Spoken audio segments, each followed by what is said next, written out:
The Subcommittee on Defense will come to order. Good morning. Good morning. The subcommittee will hold an open hearing during which members of the House of Representatives will have the input and the opportunity to provide the subcommittee their input on how to address the challenges and needs facing our military. At no other time in history have we as a nation faced such serious, complex, and growing threats to our national security. As members of the Congress, it's our constitutional responsibility to provide for our nation's defense. We must ensure that the brave men and women who protect us have the tools, training, and equipment they need. Mr. Viscoski, the committee's ranking member, and I are here today to hear your thoughts and ideas about how we can make sure the department has what it needs to meet the challenges. Your input today will be of great benefit to the committee as we draft the fiscal year 2018 Defense Appropriation Bill. At this time, I'd like to recognize Mr. Viscoski, the ranking member, for any opening comments he'd like to make. I thank the chairwoman. First of all, I want to thank the chair for holding this hearing. I do think it's vitally important at the outset, given the fact that we're going to have a supplemental due shortly, as well as the fiscal year 18 budget submission in May, to hear from our colleagues in advance. So look forward to the hearing. Also appreciate the fact that I believe this is now the first hearing that I will share with the chairwoman, and wish her luck in this endeavor, and look forward to hearing from our witnesses throughout today. Thank you very much. Thank you. Out of respect for members' time, we'll strictly adhere to the 5-minute clock. The timer in front of me, this one right here, will change from green to yellow when you have 1 minute remaining to conclude your statement. Your full written statement will be made a part of the record. The gentlelady from Guam is recognized for 5 minutes. Thank you very much, Chairman Granger and Ranking Member Viscoski, and the members of the Defense Appropriations Subcommittee, and thank you for allowing me the time to address you this morning. I do very much appreciate the work that this subcommittee made in developing the FY17 Appropriations Bill, and I believe it makes many good investments in the defense of our country, and I thank the subcommittee for their support of some critical programs. Though it is difficult to make requests without a budget before us, I would like to take a few minutes to outline a few critical capabilities which I hope to see supported as the appropriations process for fiscal year 2018 moves forward. In particular, I would first like to note my appreciation for your inclusion of $9.5 million in fiscal year 2017 appropriations bill for the reestablishment of dry docking capabilities in the Western Pacific. This critical funding, which is a tiny fraction of the Navy's ship repair account, will enable our forward deployed forces in the region and reduce our reliance on foreign ship repair. This is particularly important in a contested environment with the potential for limited access, so I very much appreciate the committee's support in appropriating at the authorized level for fiscal year 2017.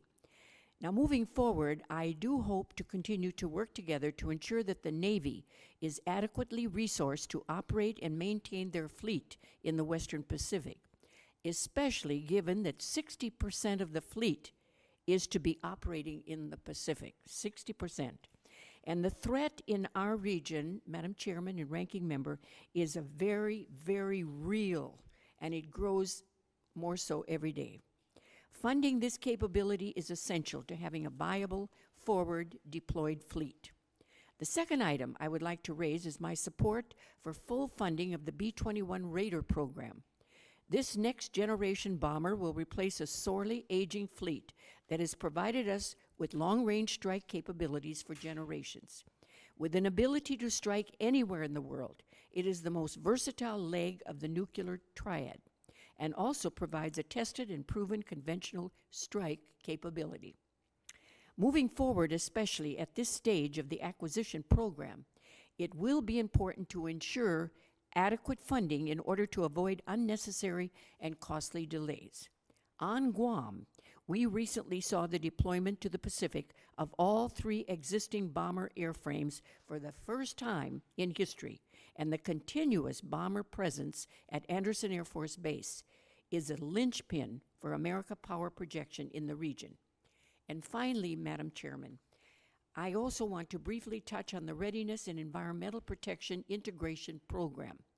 I have appreciated very much this committee's long-standing support to find resources to address the unfunded requirements of this program.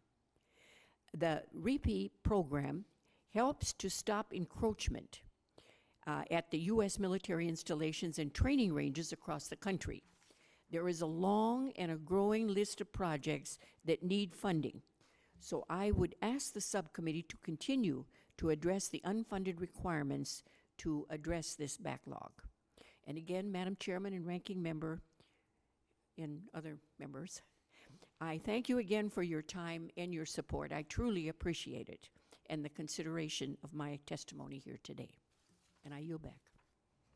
Thank you for your testimony today and your continuing support to us. I enjoyed our visit there. Thank you very much. Next, the subcommittee welcomes the gentleman from Pennsylvania.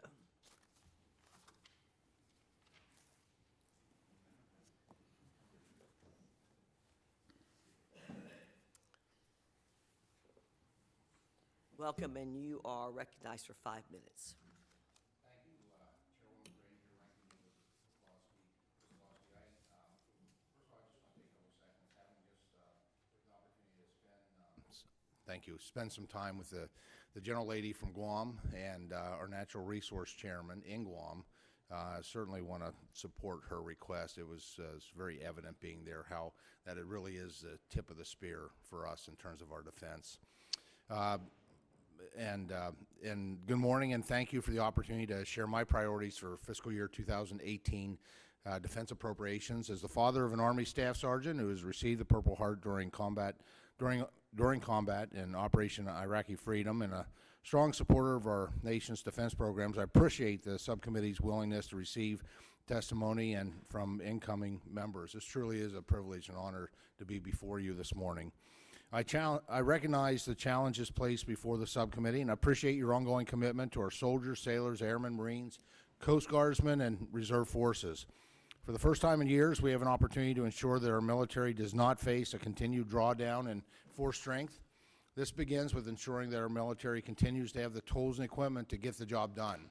And for this reason, I will be respectfully requesting funding for the C-130 in-flight propeller balancing system to be increased by $18 million from fiscal year 17 levels. This system will improve fuel efficiency, increase readiness and mission availability, and reduce maintenance costs for our nation's C-130 fleet. I also respectfully request full funding of the Columbia-class submarine program. As the Ohio-class submarines begin to retire in 2031, it is imperative that we fund their replacement to maintain a presence in the world. Supporting our troops when they return home from the front lines is just as important as providing them the tools that they need to defend our nation.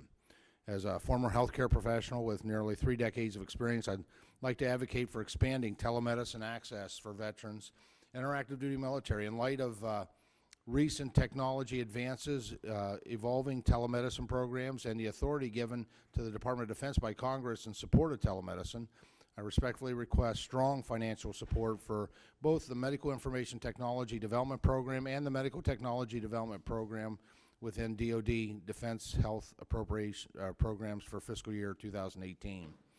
It is undeniable that those within the Department of Defense have demonstrated their willingness to improve the lives of the military members and civilians alike. Medical research conducted within the department has led to life-saving breakthroughs and the development of effective treatments for numerous conditions. In order for the department to build on previous discoveries and maintain momentum in medical research fields, it is imperative that we provide adequate funding for vital research programs. These include the Multiple Sclerosis Research Program, the ALS Research Program, the Breast Cancer Research Program, the Ovarian Research Program, and the peer-reviewed Orthopedic Research Program. There's no doubt that making critical investments in medical research at the federal level will improve the well-being of our nation as a whole. Now, while we work to assist our servicemen and women who are here with us, we must keep in mind the more than 80,000 American citizens who served in the Vietnam War, the Korean War, and World War II who are still missing in action, according to the Department of Defense. For those who made the ultimate sacrifice, their families and loved ones deserve no less than our greatest efforts for their recovery. To continue attempts to recover our fallen heroes overseas, diligent work, planning, and sufficient funding is necessary. To provide grieving families the opportunity for closure, I respectfully request that the subcommittee supports the robust funding for the Defense POW MIA office in the fiscal year 2018. In tandem with providing adequate support services to all our servicemen and women, we must also recognize the value of encouraging innovation in the U.S. defense industrial base. The Manufacturing Technology Program, also known as ManTech, is intended to improve the productivity and responsiveness of the U.S. defense industrial base by funding the development, optimization, and transition of providing manufacturing technologies to key naval suppliers. And specifically in my district, the Pennsylvania State University's Applied Research Laboratory manages 2 ManTech Centers of Excellence, the Institute of Manufacturing and Sustainment Technologies and the Electro-Optics Center. The work accomplished by these partnerships includes basic and applied research and technology demonstrations and facilitation of technology commercialization. And I respectfully encourage the committee to look favorably at this request. And finally, I'd like to register my support for a diverse energy mix in the American military installations abroad, including energy domestically sourced. If there are viable, cost-effective ways to utilize American energy on our bases abroad, I fully recommend that we pursue those avenues. And specifically, I recommend the United States implement strategies to consider that all energy needs required by the Kaiserslautern military community in the Federal Republic of Germany be sourced domestically within the United States. Really, again, once again, it's a privilege and honor to be before you this morning, and thank you for your leadership and that you're providing. Thank you very much. Mr. Bisklowski. Madam Chair, I appreciate the gentleman raising the issue of the industrial base, particularly ManTech. You are not the only member that has certainly brought it to the committee's attention, but appreciate your concern. Also appreciate the fact that we have been joined by 4 of our colleagues during your testimony. It was compelling. Thank you very much. Thank you.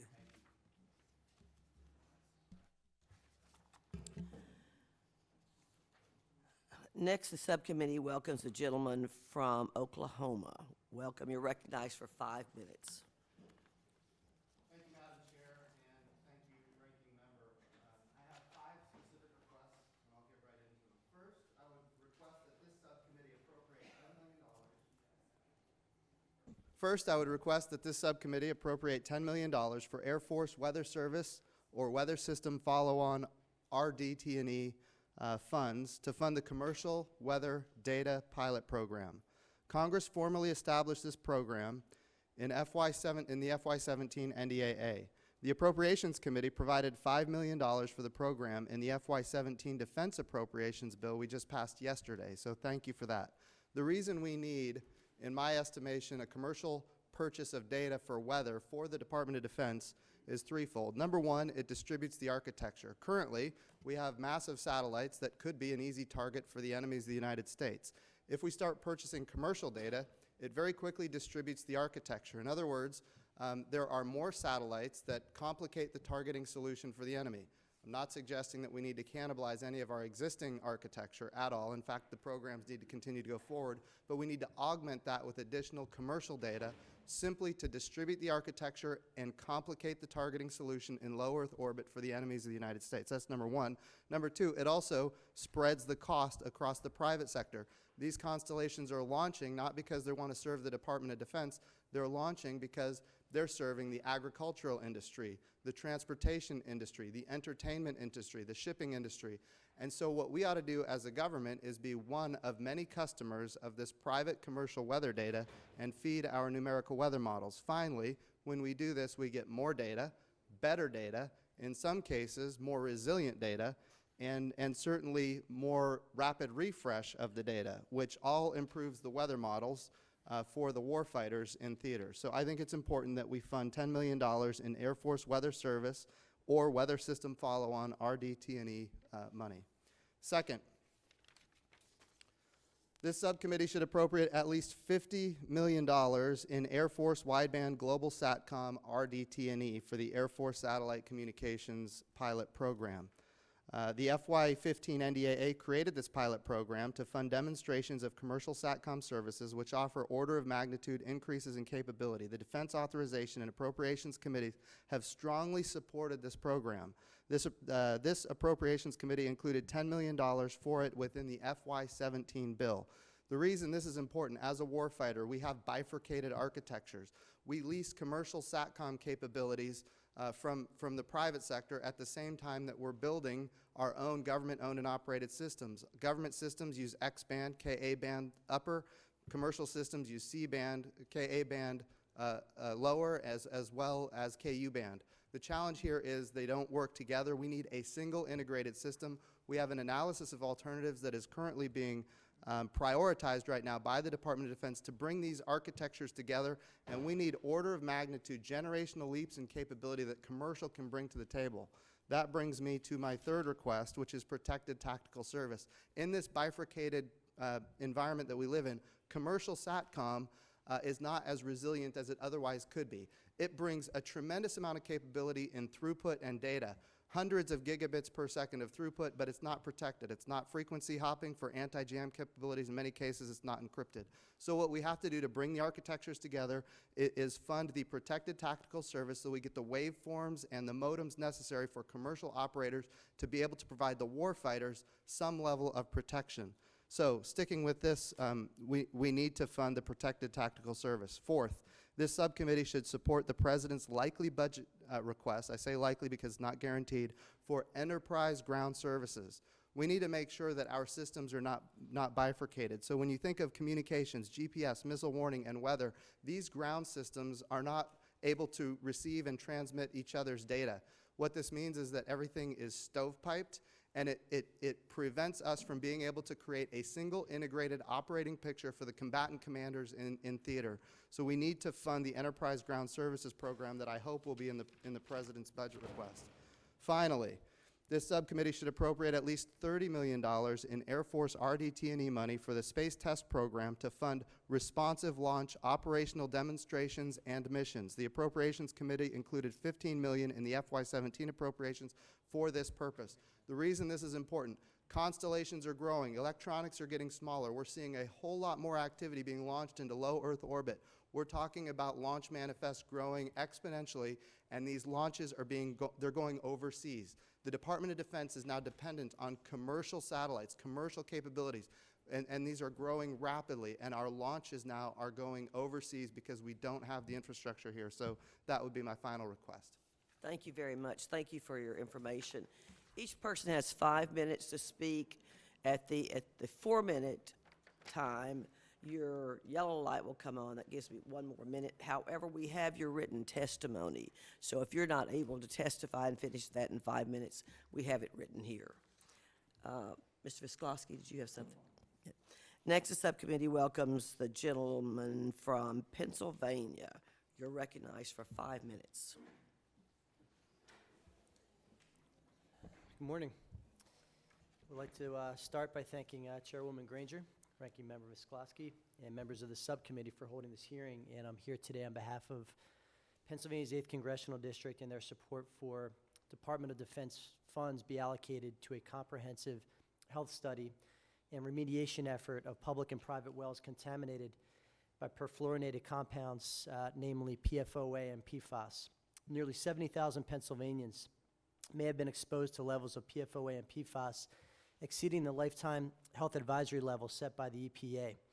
These chemicals have been reported in public and private drinking wells at and around the former Naval Air Warfare Center in Warminster and former Naval Air Station Joint Reserve Base in Horsham, as well as a Horsham Air Guard Station. These contaminants have also been found in communities surrounding over 600 military installations nationwide. PFOA has heavily impacted communities such as Hoosick Falls, New York as well.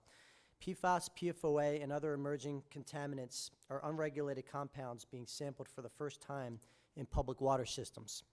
The EPA uses unregulated contaminant monitoring rule to collect data for contaminants suspected to be present in drinking water.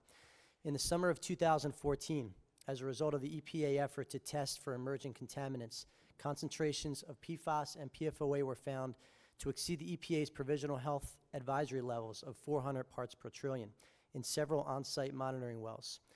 The U.S. Navy and Air National Guard, in conjunction with the EPA, expanded groundwater sampling in my district to include private wells and public off-site wells.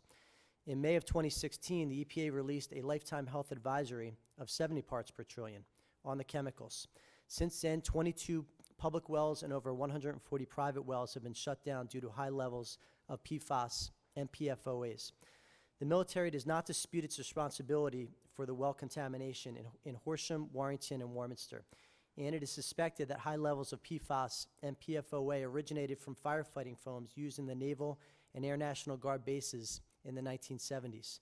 The Navy has spent at least $19 million, and the Air National Guard has spent at least $8.3 million in remediation efforts, which includes the installation of granular activated carbon filtration systems in public wells, bottled water for residents with private wells, home connection to public water systems, and paying for replacement water from neighboring public water systems. That said, the Department of Defense should work with Centers for Disease Control and the Pennsylvania Department of Health to conduct a comprehensive study related to the long-term health impacts of both PFOA and PFAS. My constituents have a right to safe, clean drinking water, and they deserve to know if PFAS and PFOA have compromised their long-term health. I urge you to include funding for the Department of Defense to conduct long-term health study on the impacts of these two chemicals, PFAS and PFOA. These studies will aid the federal government in conjunction with state and local agencies to reverse the contamination and protect the health and welfare of residents. Additionally, I urge the committee to appropriate funding that allows the Department of Defense to fund cleanup and remediation of PFAS and PFOA.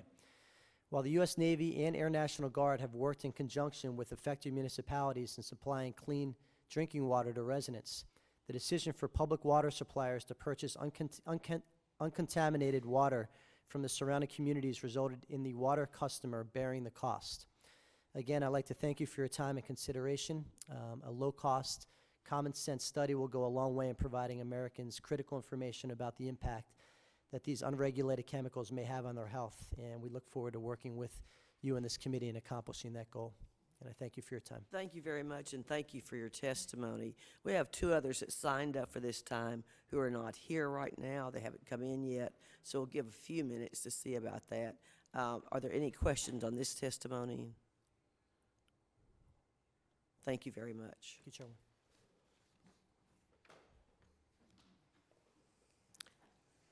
I think waiting on them is kind of a lost cause, perhaps.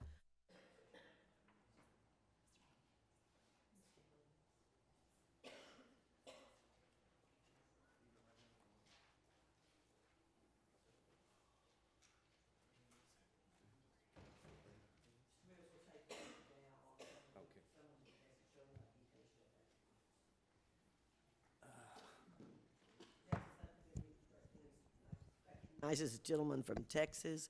Welcome. You're recognized for 5 minutes. Thank you, Madam Chairman and Ranking Member Visklowski, members of the subcommittee. I thank you for allowing me to testify before you today about some of my priorities for the FY18 Department of Defense Appropriations Bill. But first, Madam Chair, I would like to congratulate you on the chairmanship of this prestigious subcommittee. I think the funding of our nation's military and national security could not be in better hands or more capable of hands, and I'm proud to call you my friend, so congratulations. The single most important duty for Congress is to provide for our national defense. Our troops deserve to have the resources they need to be the very best in the world and to protect our country and our way of life. As a member of Congress whose district includes Fort Hood, I know that the Great Place is the gold standard for the Army, the Department of Defense, and our nation's overall national security posture. It is my hope that this subcommittee will aggressively fund our military personnel and pay to cover the base requirements as well as overseas contingency operations and global war on terror requirements. I oppose any troop reductions and fully support an additional pay raise for our troops. I want to express my support for the F-35. As the only fifth-generation aircraft in production, I would urge this subcommittee to support an investment in F-35 production tooling to ensure that the program can support production of 80 F-35As, 36 F-35Bs, and 30 F-35Cs in 2021. In order to help address the critical need to maintain air superiority and support a ramp up to full rate production, I urge the committee to support a production ramp of 60 F-35As 24 F-35Bs, and 12 F-35Cs in FY18. This production ramp would continue to restore the previously planned F-35 procurement to address readiness of the fleet and ensure, as more aircraft become operational, that the correct spares are available. And I encourage an investment in spares that would support $272 million to improve spares performance and another $562 million for additional spares procurement in the FY18 budget. Readiness investment in spares is required to ensure that we can keep these fifth-generation aircraft flying. The program supports more than 1,400 suppliers, more than 45,000 direct jobs, and another 125,000 indirect jobs in the United States. I also support the third multi-year procurement for the F-22 Osprey. It is my hope that the committee consider the $1.25 billion already saved by the first two multi-year procurements over year-to-year procurement pricing. Identified requirements for additional aircraft by all the services should be incorporated into this multi-year procurement plan to the maximum extent possible so that aircraft's unit cost is the lowest possible. Not only does this contribute to further savings for the U.S. taxpayer, but also makes the aircraft more affordable to our foreign partners, thus helping sustain our critically important aerospace industrial base and U.S. jobs. Madam Chair, our country is facing unprecedented threats here at home and abroad from radical Islamic terrorists, Russia, North Korea, and China, to name a few. As you make the difficult funding decisions for FY18 Department of Defense Appropriations bill, it is my hope that you ensure we have the strongest and most effective military to keep our country safe. Thank you again for allowing me to testify before you. May God bless you. May God bless the United States of America and our military. Thank you.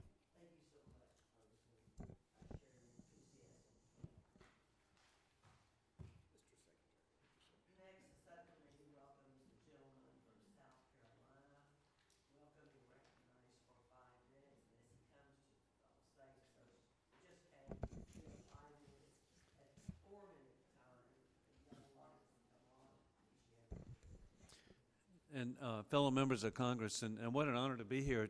This is a pleasant surprise, Madam Chair, for you to be here, and equally to see what a stellar bipartisan membership you have. So I'm just very honored to be in everyone's presence today. I'm grateful for the opportunity to meet with you. First, I would like to thank Chairwoman Kay Granger for her leadership as Chairwoman of the House Appropriations Subcommittee on Defense. As we face limited resources, I'm especially grateful to the Chairwoman, Ranking Member, members of the subcommittee for advocating on behalf of our national security. I'm speaking today as both a member of Congress from South Carolina's 2nd Congressional District and also as Chairman of the House Armed Services Subcommittee on Readiness. The 2nd Congressional District is home to Fort Jackson, the largest initial entry training facility of the U.S. Army.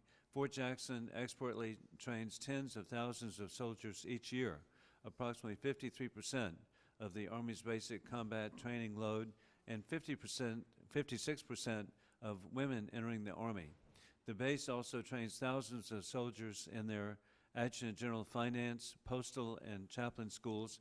Additionally, Fort Jackson supports thousands of active duty, military, civilian employees, military family members, and veteran services. And I know personally, as a former member of the Guard, I trained at Fort Jackson. I have 3 sons in the Army Guard who've trained at Fort Jackson, and so it's a facility that I know firsthand how important it is.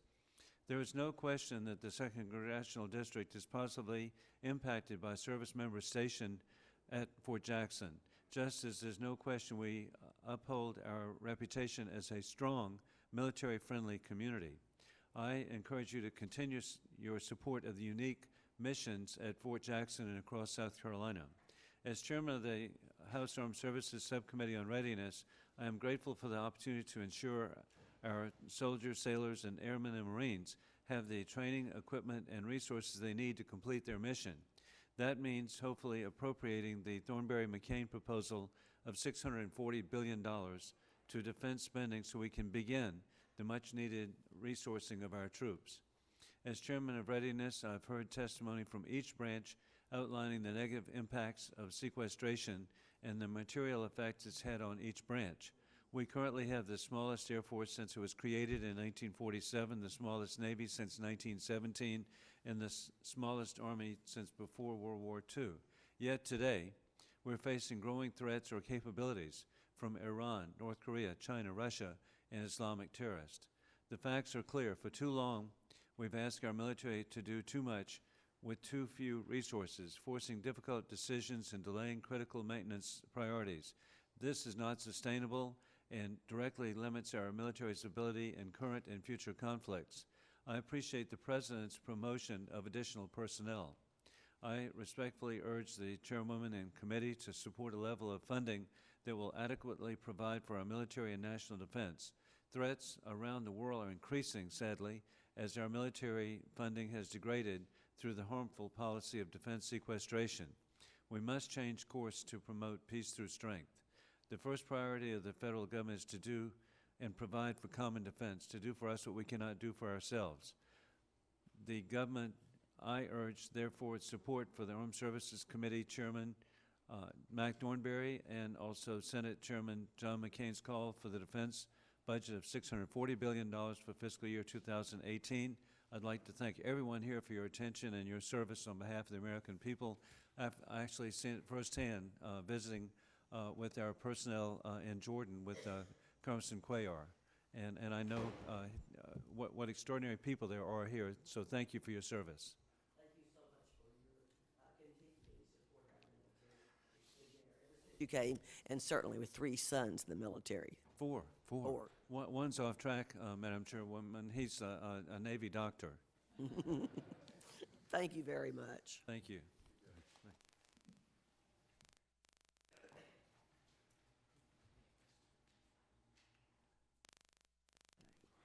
We have some that are still missing because there's another hearing that's going a little past, so we'll give them a few more minutes if that's all right.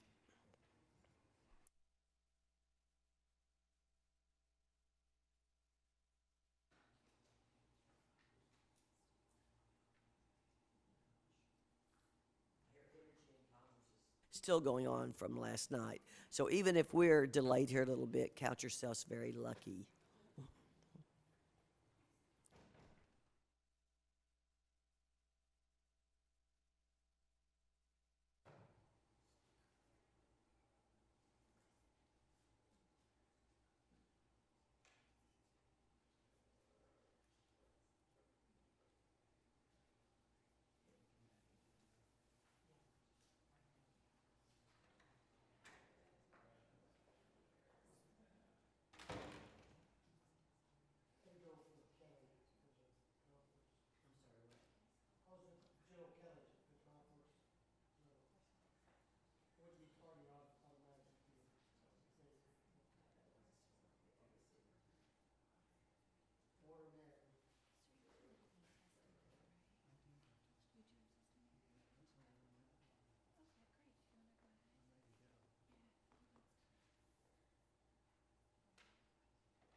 Be just a minute, and we'll go ahead.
There's several committees that met through the night, and ridiculously, they think they're tired and shouldn't come testify this morning.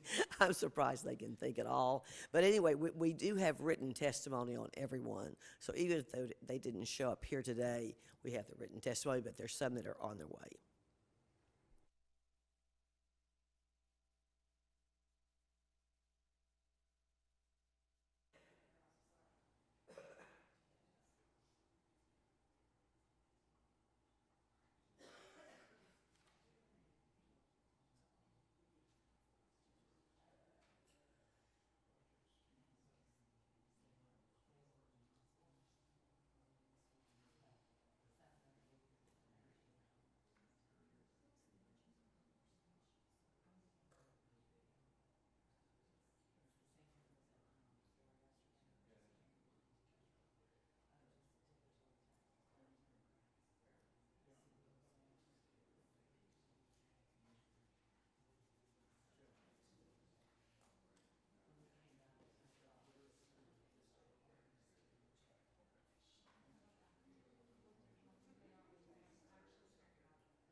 last night.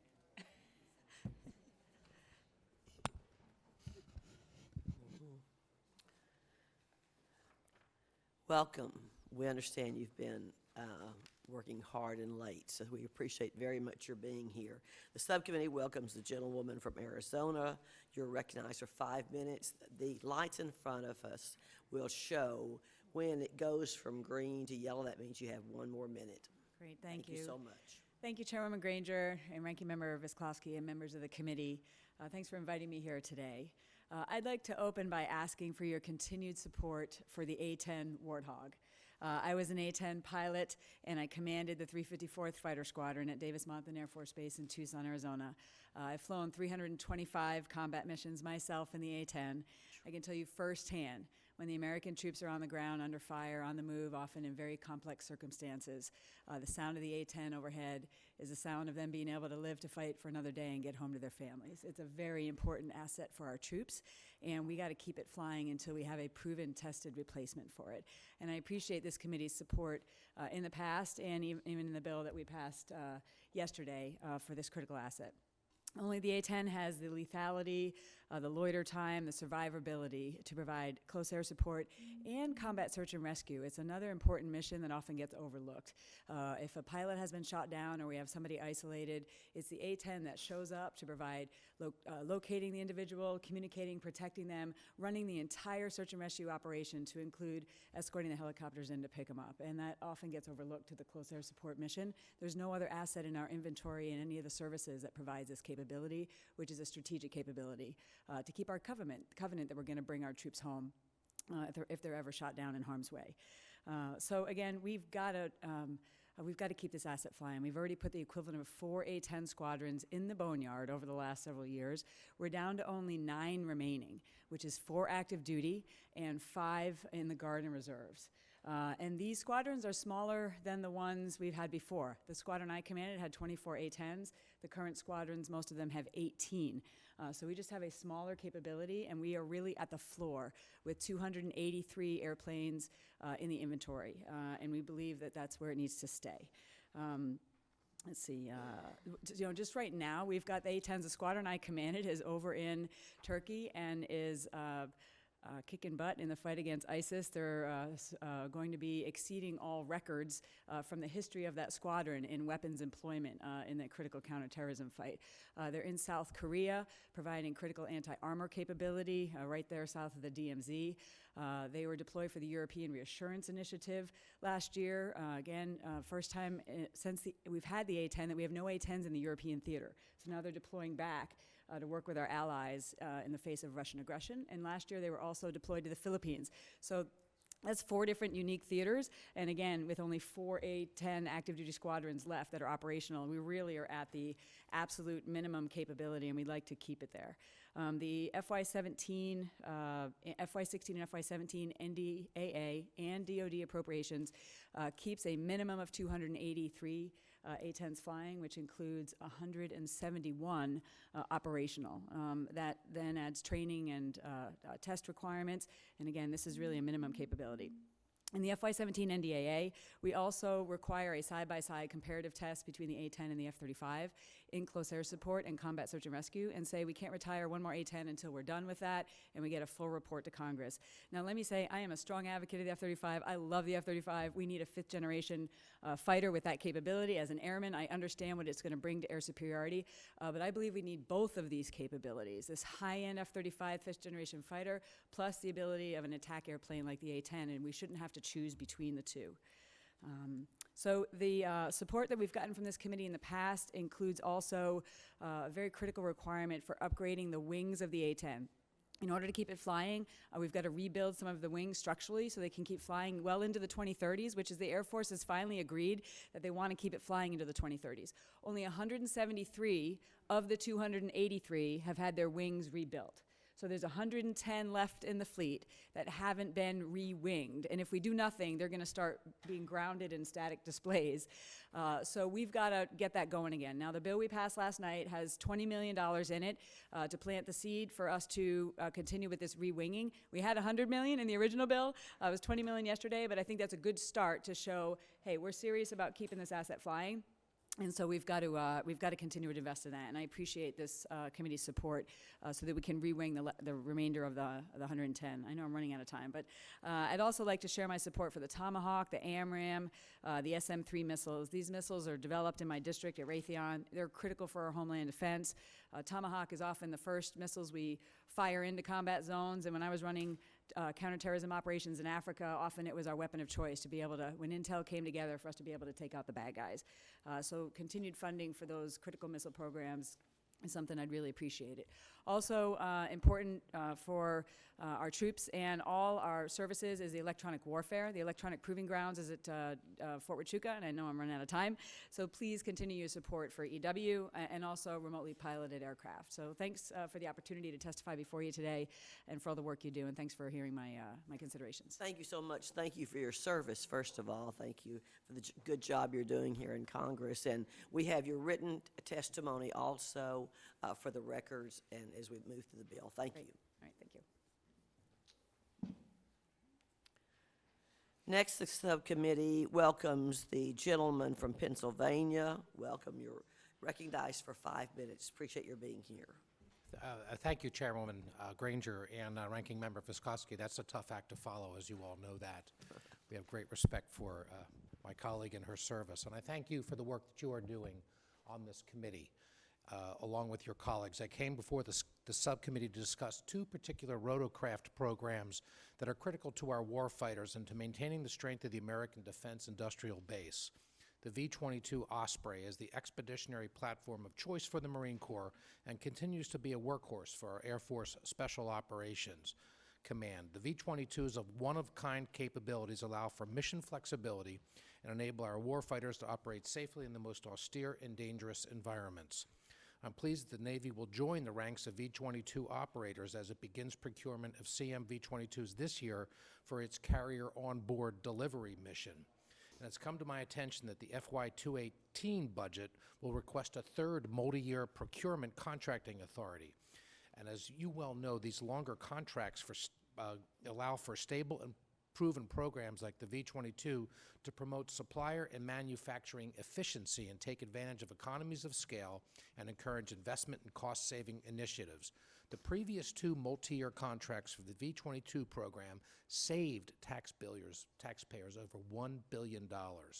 And while protecting taxpayer dollars, these contracts have also ensured that our warfighters have the resources necessary to protect our nation's interests.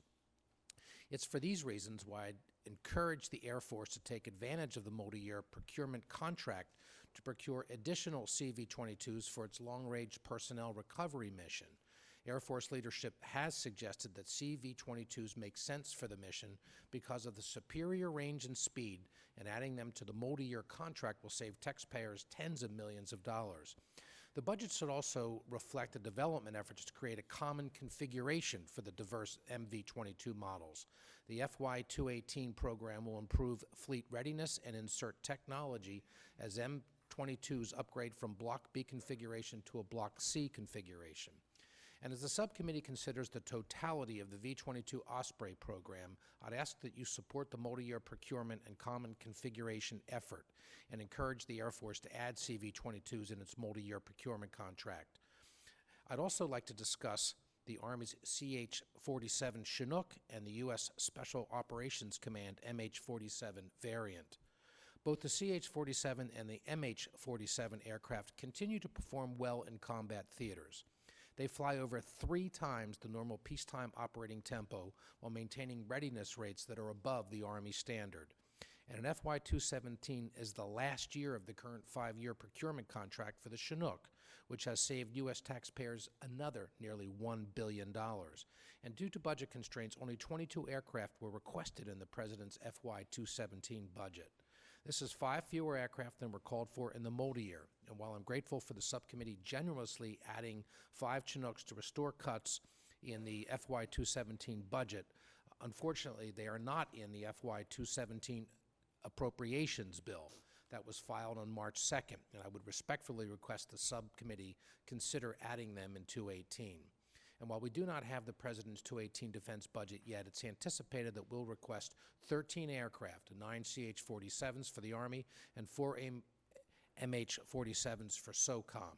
The Army's invested funding in Block 2 modernization plan to improve capability and increase commonality between variants. As the subcommittee considers the Chinook program, I encourage you to support the budget request for the procurement of the additional 13 aircraft, as well as Block H modernization efforts.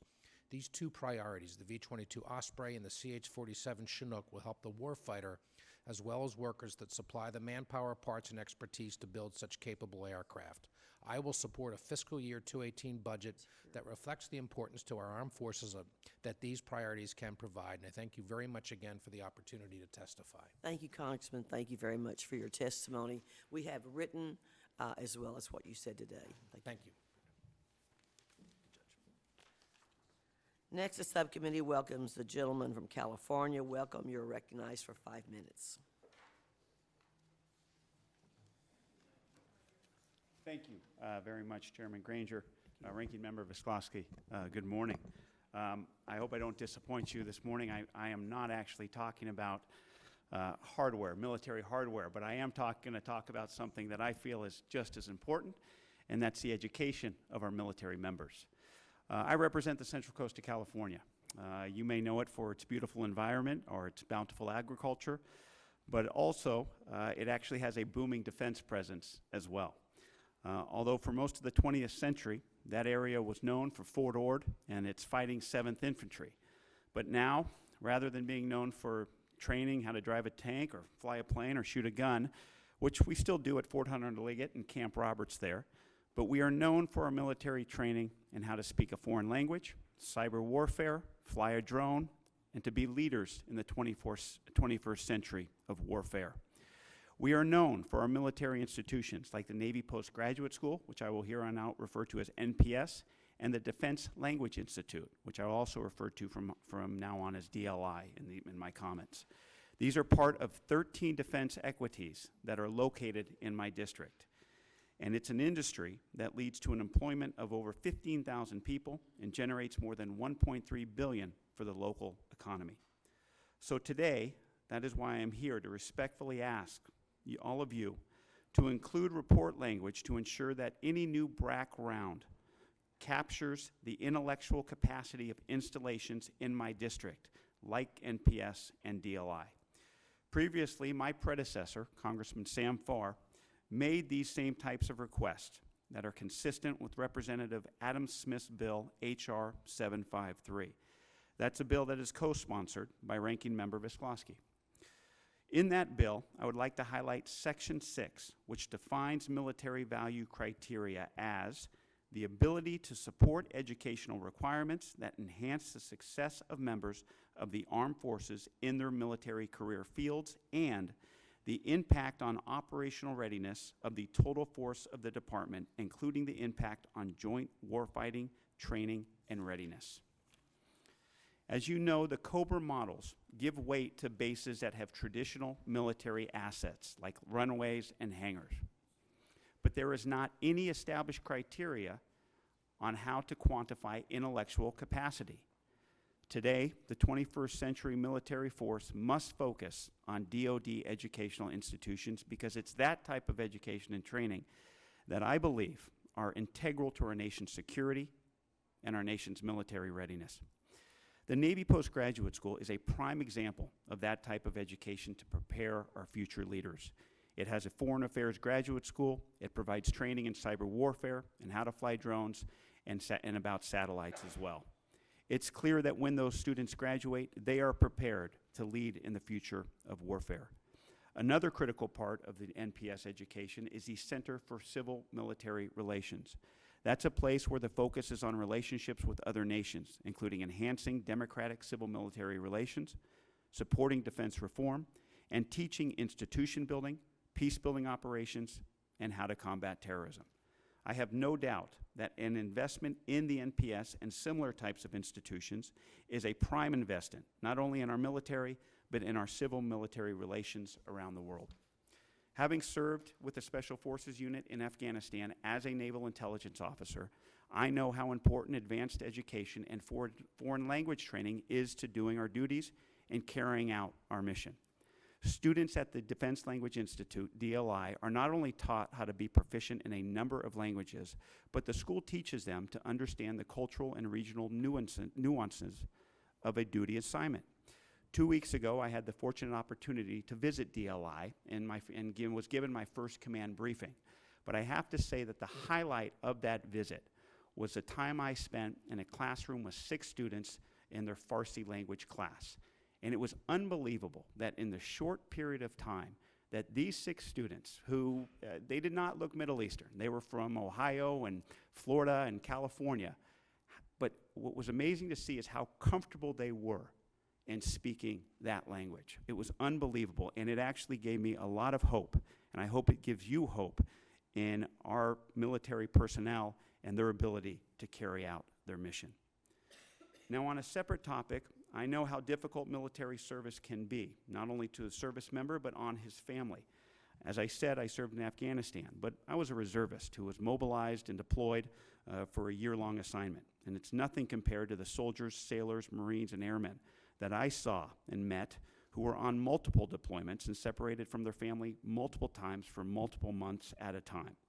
That is why I will be submitting to you bill language that expands the pool of qualified marriage and family therapists in order to increase access to mental health providers for our active duty military personnel. As you know, a great deal of education and training goes into getting our service members ready to serve and deploy anywhere in the world. Based on education and training that takes place at installations like the NPS and the DLI, I am confident, and you should be confident, that investments not only in our military hardware and training, but in the education of our military members can only make us more prepared and ultimately more safe. Thank you, and I look forward to working with you as we develop the FY18 Defense Appropriations Bill. Thank you so much. Thanks for testifying today, and thank you for your service. It's very helpful that we have so many who have served, and so they can speak from experience about what's needed now. Thank you very much. Understood, ma'am. Thank you. Next, the subcommittee welcomes a gentleman from Rhode Island. Welcome. You're recognized for 5 minutes.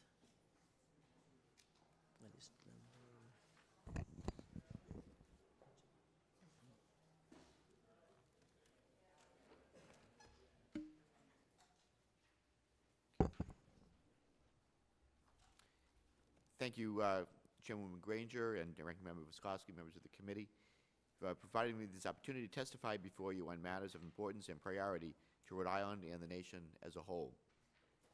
I serve as a senior member of the House Armed Services Committee, so I wish to bring several matters before you today as you formulate the fiscal year 2018 Defense Appropriation Bill. First, one of my highest priorities is ensuring robust funding for several programs under the Defense Health Program, specifically the Spinal Cord Injury Research Program, or SCRIPT, as it's known.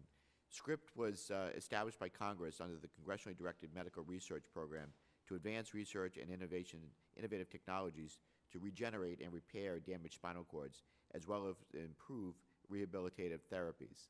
Studies have identified a marked increase in the rate of combat-related spine trauma among casualties in Afghanistan and Iraq, and the incidence of spinal injuries among combat casualties in the global war on terrorism are among the highest in American military medical history. Research into spinal cord injury treatment is producing a wealth of discoveries that are making the repair and regeneration of nerves and the spinal cord, in particular, a potentially not only likely but attainable goal. Major improvements in emergency and acute care have improved overall survival rates. However, the devastating nature of these injuries imparts substantial disability borne by wounded service members, their families, and the American healthcare system. Remarkable advancements in treatment are now ripe for further development, including clinical trials, but these next steps will only be achieved if we continue our support for the program through robust funding and larger individual research grant awards. Second, we must ensure, on another topic, that we continue to support vital submarine programs at the highest levels possible, particularly the Virginia-class, Virginia Payload Module, Moored Training Ship, and Columbia-class programs, all of which maintain our dominance in the undersea domain and provide the day-to-day nuclear deterrent as part of the triad. As you know, the Columbia-class SSBN program is the Navy's highest acquisition priority and is being designed by our nation's best and brightest to have a longer service life, better operational availability, and better survivability than its predecessors, all at a reasonable cost and with the most advanced capabilities available. The need is urgent, members of the committee. The current Ohio-class force will begin retirement in 2027 and must be replaced. The Columbia-class program is out of margin in its timeline, and we must continue to support this program at the highest levels possible, lest we fall behind schedule and suffer cost overruns. For this reason, it's vital the committee support advanced procurement funds for these programs to support acquisition of long lead time material and advanced manufacturing efforts so that we can maintain the on-time deliveries of our submarines to support our Navy's operational needs and minimize the projected shortfalls of fast attack submarines starting in the mid-2020s. Third, I urge your support for the rapid development, prototyping, and fielding of new and advanced technologies. New tools are being deployed at record speed on a large scale and with a cost effectiveness that will exploit our enduring advantages over our competitors. We never want to send our warfighters into a fair fight, and it's these advanced technologies that make sure that our warfighters continue to be effective and safe. Technologies such as directed energy, hypersonics, electronic warfare, and autonomous systems are truly game-changing tools for our arsenal, and these technologies are at the forefront of the third offset strategy. Too often, capable improvement directed energy weapon systems languish in perpetual research and development. As these systems reach their maturity and risk mitigation techniques are applied, we must provide our military with tactical and strategic advantages wherever and whenever possible. Finally, as we've seen over the past decade, cyber intrusions into American networks and systems have become more prevalent and more deleterious than ever before. I've been encouraged by the Department of Defense's efforts to develop a unified cybersecurity strategy and solidify cyberspace doctrine in order to protect our nation against the many threats that we face today. The Department is well positioned to capitalize on these activities thanks to the recent elevation of U.S. Cyber Command to its own combatant command, as well as its Cyber Mission Force development. Great strides have been made to strengthen the persistent training environment for our service branches so that they have more opportunities to put fingers to keyboard in realistic conflict scenarios, but we must continue to fund this effort. While joint exercises such as Cyber Guard and Cyber Flag are critical in training our cyber warriors, we must ensure there are more opportunities to train for the missions yet to come. These investments deserve our continued support, and we must work tirelessly to ensure that the Department of Defense is resourced appropriately to defend against adversarial threats. So let me close by saying I want to thank you very much for receiving my testimony and taking my request into consideration. For fiscal year 2018 Defense Appropriations Bill, these investments are critical in providing for our collective national security, and I encourage their inclusion. Thank you. Thank you for being with us, and thank you for your words. We have a written copy of your testimony. Thank you.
Next, the subcommittee welcomes the gentlelady from Hawaii. Welcome, you're recognized for 5 minutes. It will show on this light green, meaning speak. When it goes to yellow, it means you've got 1 more minute.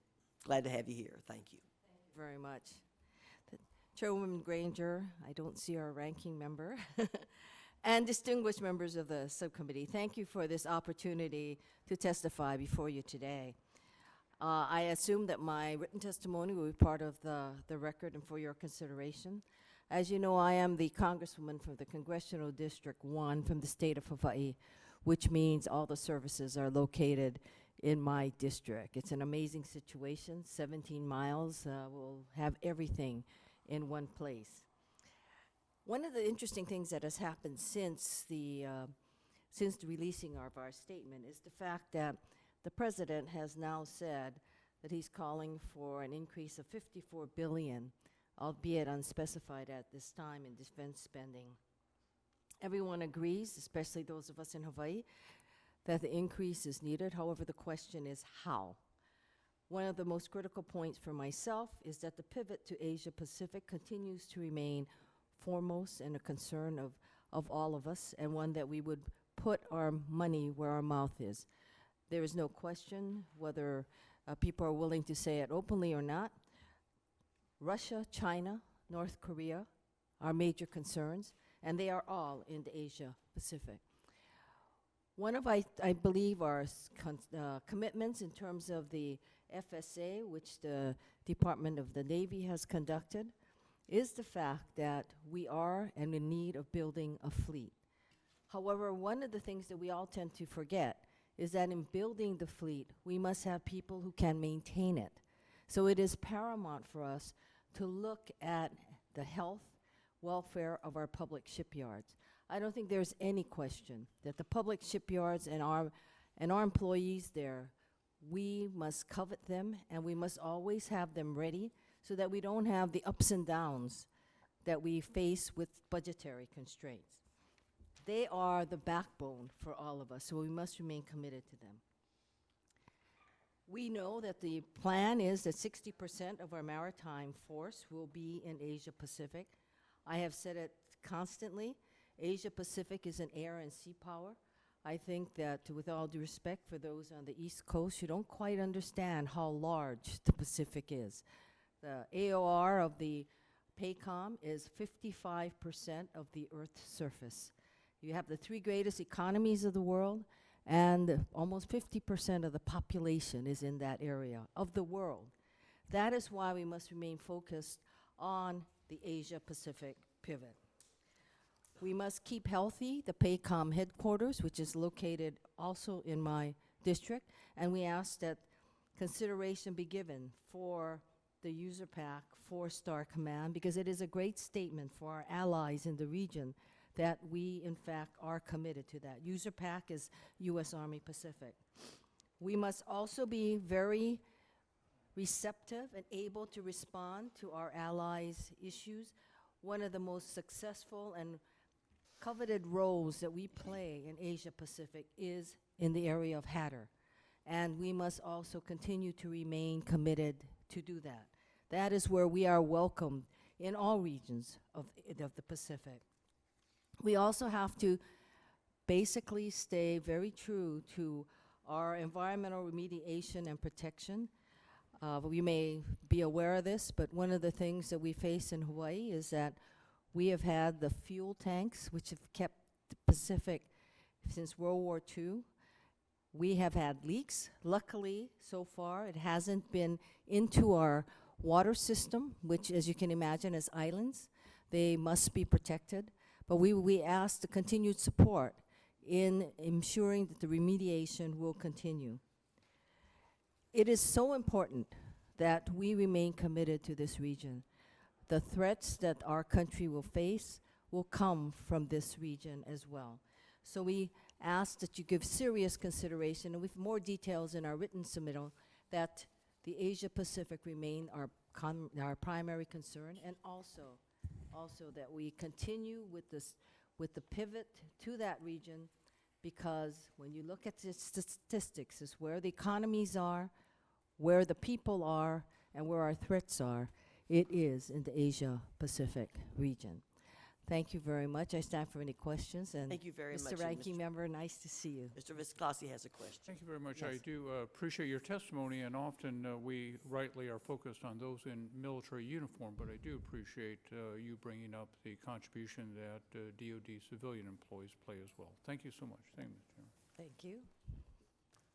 Madam Chair, any other questions from? No questions. Thank you very much. Thank you very much. Mhm.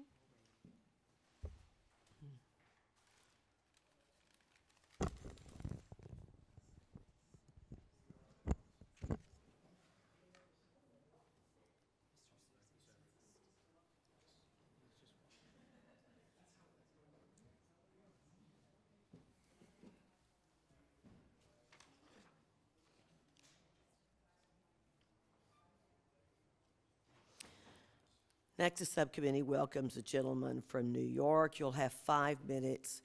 The lights in front of me will show green to speak. When it turns to yellow, it means you've got 1 minute left.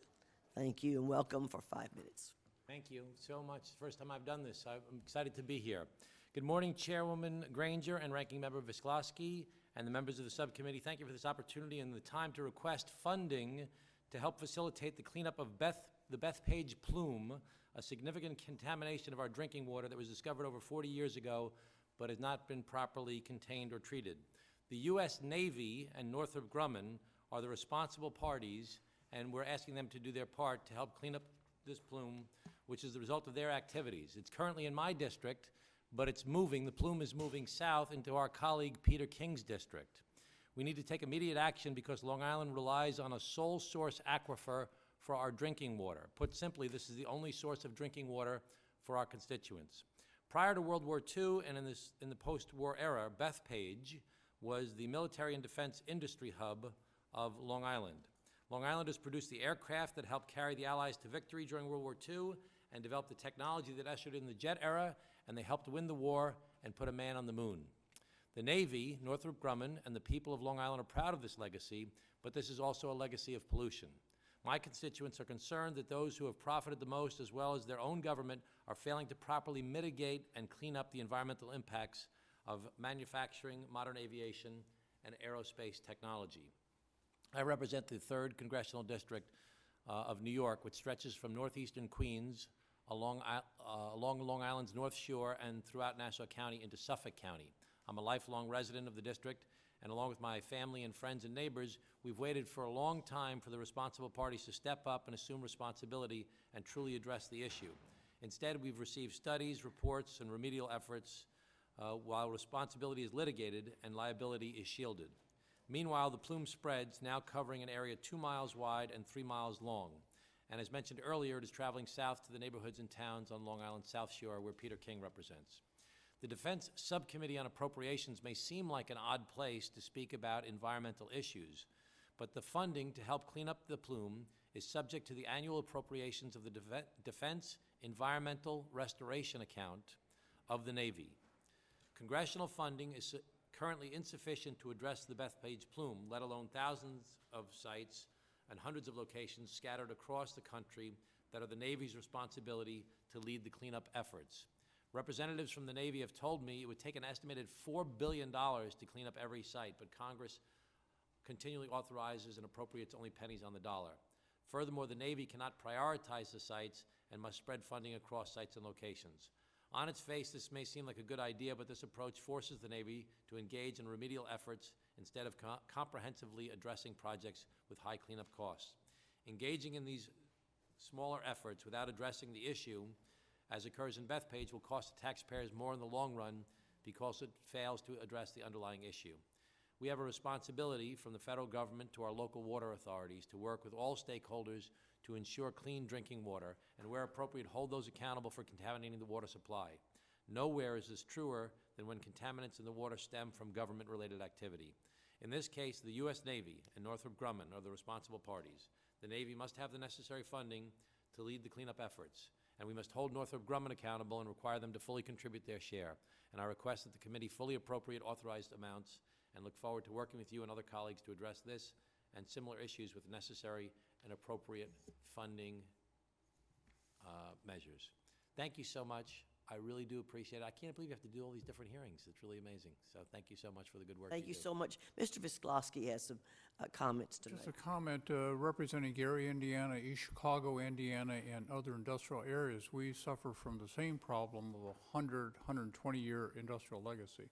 It is not odd that you brought this problem up. We have not done a good enough job as a nation, and certainly look forward to working with you. Thank you very much for your testimony. Thank you so much for that comment. I appreciate that help. Thank you. Thank you so both. much, Chairwoman. Thank you. Thank Other you. members of the committee, thank you so much. Ms. Roby, Mr. Carter, thank you so much. Next, the subcommittee welcomes the gentleman from Florida. Welcome. You're recognized for 5 minutes. Thank you, Madam Chair and Ranking Member Visklosky. I bring you good tidings from the Budget Committee, and I thank you for loaning the incredible talents of Mr. Womack to us on occasion. I want to thank you for providing me and other members of the House with the opportunity to testify to the subcommittee on issues we believe to be critical to our nation's security. I'm referring to the U.S. Special Operations Command's basic research into warfighter performance and resilience in extreme environments. I feel strongly that to enable the continued supremacy of U.S. Special Forces in the 21st century, our warriors need to be the most physically fit, optimally performing, and resilient to extreme environments of any force ever assembled. SOCOM has repeatedly recognized these requirements through programmatic documentation and broad agency announcements for research areas of interest. But an extremely austere budget environment has prevented full funding of these critical requirements. When viewed across future year defense plan, the soft technology development PE has been underfunded over the past 3 years by an average of more than $6 million per year.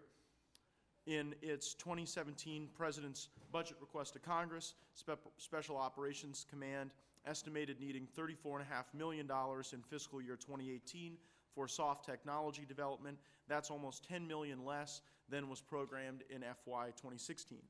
According to the 2017 budget request, this project provides an investment strategy for SOCOM to link technology opportunities with capability deficiencies and objectives in technology that thrust into areas including human performance and endurance.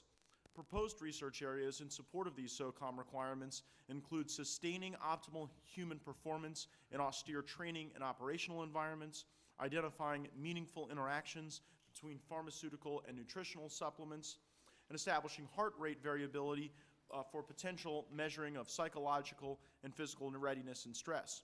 Also researching and applying methods to accurately measure nutritional status, and finally developing technologies that enhance physiological performance, including greater mental acuity, increased strength and endurance, and tolerance to extreme environments. This research is of particular interest to me beyond its impact on warfighting capability and doing what is right for national security. As you know, I have several military communities within my district that will benefit directly from this research. I also feel strongly that the health benefits of this research in my district's large retired military community and to the American civilian population at large will ultimately be very significant. Additional funding is urgently needed in fiscal year 2018 for a competitively bid research to augment Special Operations Forces training and performance.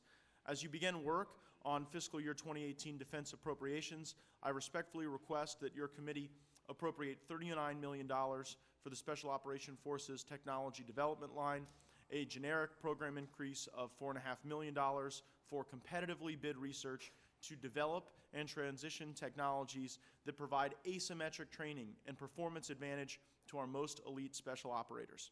This funding will guarantee the development of important technologies and research capabilities to address existing SOCOM requirements.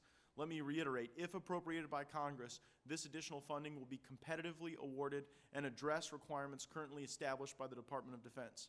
I commend you, Madam Chair, for having this hearing, and I urge you in the subcommittee to look closely at this issue as you develop the Defense Appropriations Bill for the upcoming year.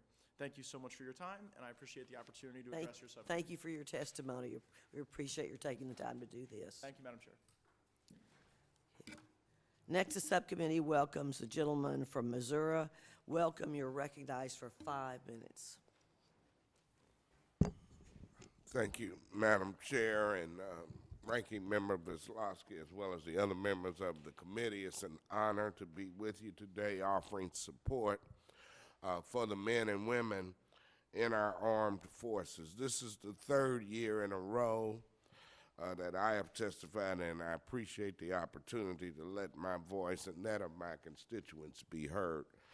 Even without the benefit of the fiscal year 2018 budget yet, it is important to let you know our priorities.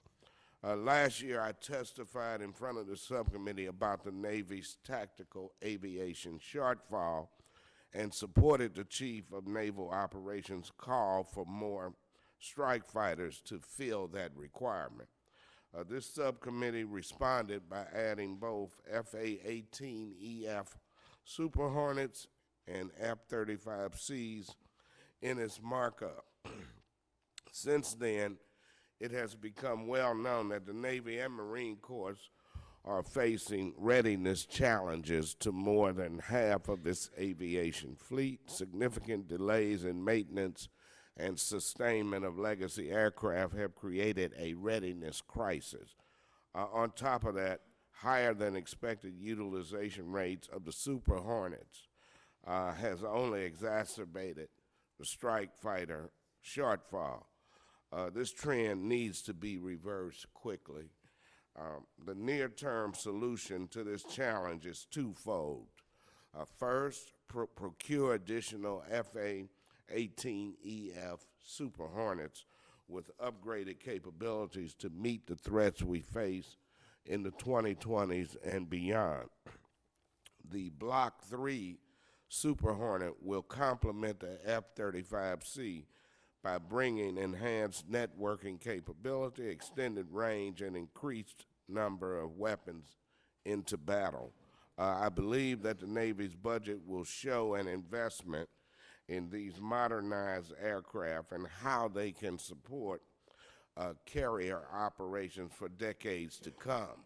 Second, the Navy should invest in sustainment of the existing fleet of Super Hornets, a plan that the service has worked on but will finally implement in the upcoming budget. Extending the life and capabilities of these older aircraft paired with new Super Hornets will immediately help fill the strike fighter gap. After several years of congressional support, I expect the Navy to take action to budget for these solutions. Congress has provided a life preserver to the Navy, but it is time for the Navy to step up. St. Louis, my hometown, is one of the nation's premier homes for tactical aviation, an area of expertise that I know the chairwoman knows a great deal about in her own district. I'm proud that my district is the home of the Super Hornet, and the men and women that work on the aircraft are proud for what they do for the warfighter. Their efforts are in service to the Navy and to their country. They also understand the critical role that Congress plays in ensuring that the Navy has the most capable and cost-effective fleet of aircraft. I hope that the fiscal year 2018 budget submission includes the procurement of at least 24 new Super Hornets, and that the subcommittee can support them in your markup. The strike fighter shortfall is a serious issue that can and should be addressed, and I look forward to working with you throughout the year, and I have been a strong vote yes for the work that this subcommittee has done each year. Thank you for offering me this opportunity to discuss our security priorities. Thank you so much for appearing and for the third time, reminding us of what we need to do with our military and our equipment. Thank you very much for your. Thank you, Madam Chair.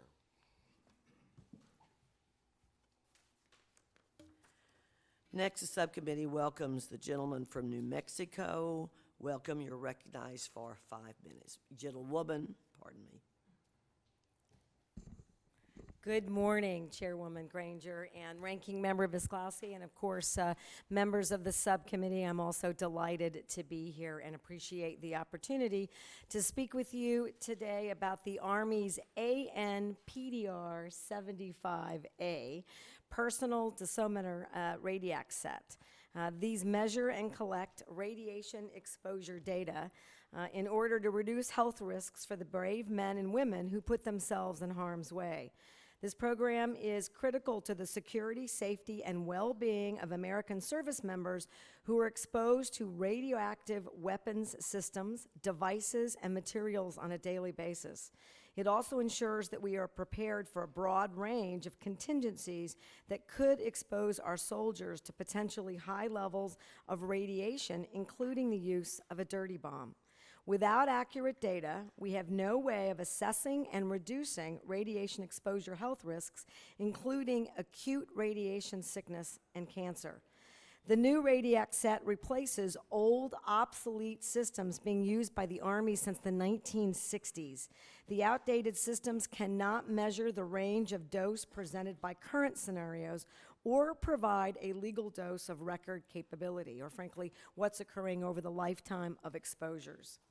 The new system meets the Department of Defense standards and includes a personal dosimeter, which resembles a wristwatch that a soldier wears, and a small 5-pound reader that provides a legal record of radiation exposure for each soldier. Now, this recorded information is kept as part of the soldier's medical record and provides a soldier with a comprehensive record of radiation exposure over his or her entire career. And while not part of my remarks, radiation exposure also causes a change in DNA, which actually gets passed on to future generations. It's critical that we provide our men and women with not only the information related to these exposures, but the opportunity to mitigate those and deal with issues for their entire families. This detail is extremely helpful to both the soldier and the Department of Veterans Affairs once the soldier seeks medical care upon leaving the service, because cancer risks, of course, increase as one's total lifetime dose increases. Recent news reports have highlighted current problems facing soldiers and veterans seeking treatment at the VA whose radiation exposure was not recorded or tracked. Unfortunately, this spans across exposures at Pacific Island nuclear test sites in the 1950s, in Desert Shield and Desert Storm, around the Fukushima nuclear disaster, and via depleted uranium use in current operations. These examples demonstrate that the need and application for these radiac sets is wide-ranging, and the ANPDR 75A device removes any doubt and provides a legal record of all exposure during a soldier's career of service to our nation. Now, the Army began purchasing new radiac sets in 2012 with procurement dollars, but due largely to budgetary constraints, decided to pause production and fielding until 2020. Prudently, the Army Reserve and Army National Guard use National Guard and Reserve equipment account funds to field radiac sets to 100% of their soldiers and are 100% mission ready. The bad news, unfortunately, that is not the case with the active Army, which has since placed the shortfall of radiac sets on its unfunded requirement list and remains only 50% mission ready. The current active Army shortfall stands at 2,323 radiac sets, which of course place these soldiers at risk. The active Army needs an estimated $26 million over the next 2 years to complete fielding the newest, most capable systems to our nation's soldiers.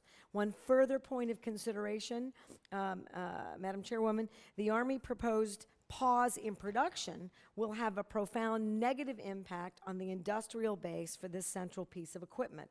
Shutting down and then restarting the production lines increases future production costs and, of course, jeopardizes the development of the state-of-the-art technology and leads to the loss of a highly skilled and proficient workforce. We can't wait, quite frankly, until 2020 to resume production of these items.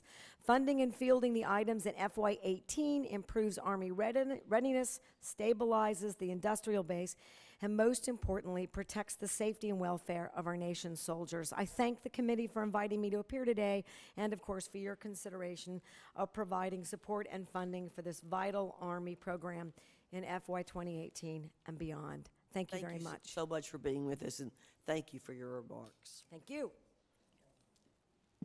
Next, the subcommittee welcomes the gentleman from California. Welcome. You're recognized for 5 minutes. Good morning, Chairwoman Granger, Ranking Member Visklosky, members of the subcommittee. I'm here before you to talk about one thing first and a couple of other things that are near and dear to my heart. The first one is the Army's got 4 divisions of Gray Eagles. Gray Eagles is the MQ-9 Reaper. That's what the Army calls it. They call it Gray Eagle instead of the MQ-9 Reaper, which is the armed Predator. They can carry 500-pound bombs, Hellfires, and do ISR. There are 3 airplanes short per 4 divisions, for a total of 12 planes short. The shortfall in division-level intelligence, surveillance, reconnaissance assets impacts the training and the readiness of both the deploying unit as well as the units that are forced to surrender aircraft to fill the resourcing shortfall. So what you have is units that aren't going to be deploying, borrowing planes from the units that just got back, so the units that just got back can't even train up on their planes because they don't have them because they had to give them to the guys that are going overseas. So what I'm requesting right now is in the FY18 Department of Defense Appropriations Act is an acquisition of 12, and again, 12 is three airplanes per division for the 4 divisions in the Army that do this. It's $195 million in the aircraft procurement Army appropriation account so that all Army companies have their full allowance of Gray Eagle systems and related ground support equipment. That's the first thing. And I think this is one of those things that I think when it comes to Predators, whether it's the Navy, Army, Marine Corps, they always want more, but in this case, they're not at what they're supposed to have in the first place. So they're not asking for extra. They just want to be at their full complement. Number 2, things that I would just like to say that aren't specific things that I'm requesting that you take a look at. You know, somebody smart said, if you control the ocean, you control the world. And nowadays, if you control space, you control the ocean. I think we need to look at you, the Appropriations Committee, and by the way, it's interesting coming here as opposed to talking to each of you begging for things as us authorizers do on the Armed Services Committee. 2 things. The Coast Guard Navy matrix needs to be fixed. And I know Coast Guard isn't Navy, but the fact that we have so few Navy ships and you have Coast Guard now doing Navy things because the Coast Guard is a U.S. military service with dual roles, I think that's really important for the nation. I think if you look at like the top 3 things we should do as a nation defense-wise, Navy and Coast Guard are one of those things. The second thing are out-of-the-box ways to look at missile defense. Out-of-the-box ways. We have THAAD, we have all these different intercept things. We're able to shoot down multiple projectiles coming in from space that we have to track. The time to hit missiles is when they're taking off. Nuclear missiles. You're going to have North Korea, the Iranians now. Nuclear ICBMs will become ubiquitous, I think, in 25 or 30 years, in short range a lot sooner than that. The time to hit them is when they're slow, when there's big plumes of fire and they're taking off to go into space. That's when you do that. There's ways to do this that are not billion-dollar programs, line item by the Army or the Air Force. They're out-of-the-box ways to do it, and I would beg of you to look at these different ways that we can shoot down our enemies' missiles as they launch when it's the easiest time to hit them, because again, they're going slow, they're taking off, and it's not that hard to hit one and blow it up when they're taking off. So with that, thank you for all that you do, and I look forward to having a more robust defense budget this year. Thank you all. Thank you for coming. Thank you for your words. We appreciate it very much. Next, the subcommittee welcomes the gentleman from Ohio. Welcome. You're recognized for 5 minutes. Good morning, Chairwoman Granger and Ranking Member Visklosky and all the members of the subcommittee. I'm here to testify today about the Technology Transition Program that during fiscal year 18, the Air Force has requested $497.7 million, and only $87.4 million of that, 18%, is set aside for technologies other than advanced engine development. $410 million is exclusively ramped off, 82% roped off for engine development. That's an insufficient amount for all the other things that need to happen. It will, cause some critical Air Force technology development needs. And in addition, there are now opportunities for the Air Force to partner with state universities, national laboratories, medium and small businesses to identify novel technologies and concepts on a 100% cost-shared basis, which could leverage dollars better. The Air Force's 2018 budget estimate does not allow for the service to take advantage of these opportunities, and I think that we should change that and allow that to happen.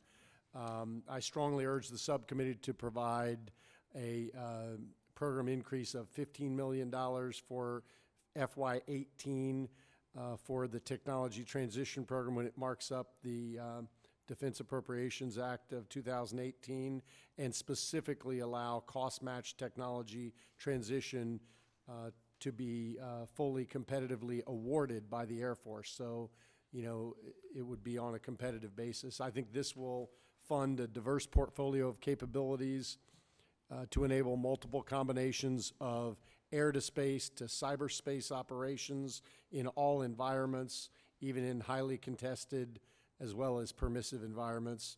It will ensure that new concepts and capabilities to counter increasing technology and proliferation of anti-access and area denial threats, and to include multi-domain approaches and systems that can be rapidly modified when adversaries adapt their defenses. It will also ensure tailored forward presence from small resilient bases, and it will allow algorithm as opposed to hardware-based human computer interface systems that will work with humans to provide predictive analysis and assist in rapid multi-domain courses of action. It'll allow big data analytics and testing that will help improve our nation's defense and allow the Air Force to see the entire operating picture. I thank you for the opportunity, and I hope you'll consider increasing the TTP by $15 million, which is a mere 3%, and ensuring specific language that allows cost-matched technology transition to be fully awarded competitively by the Air Force.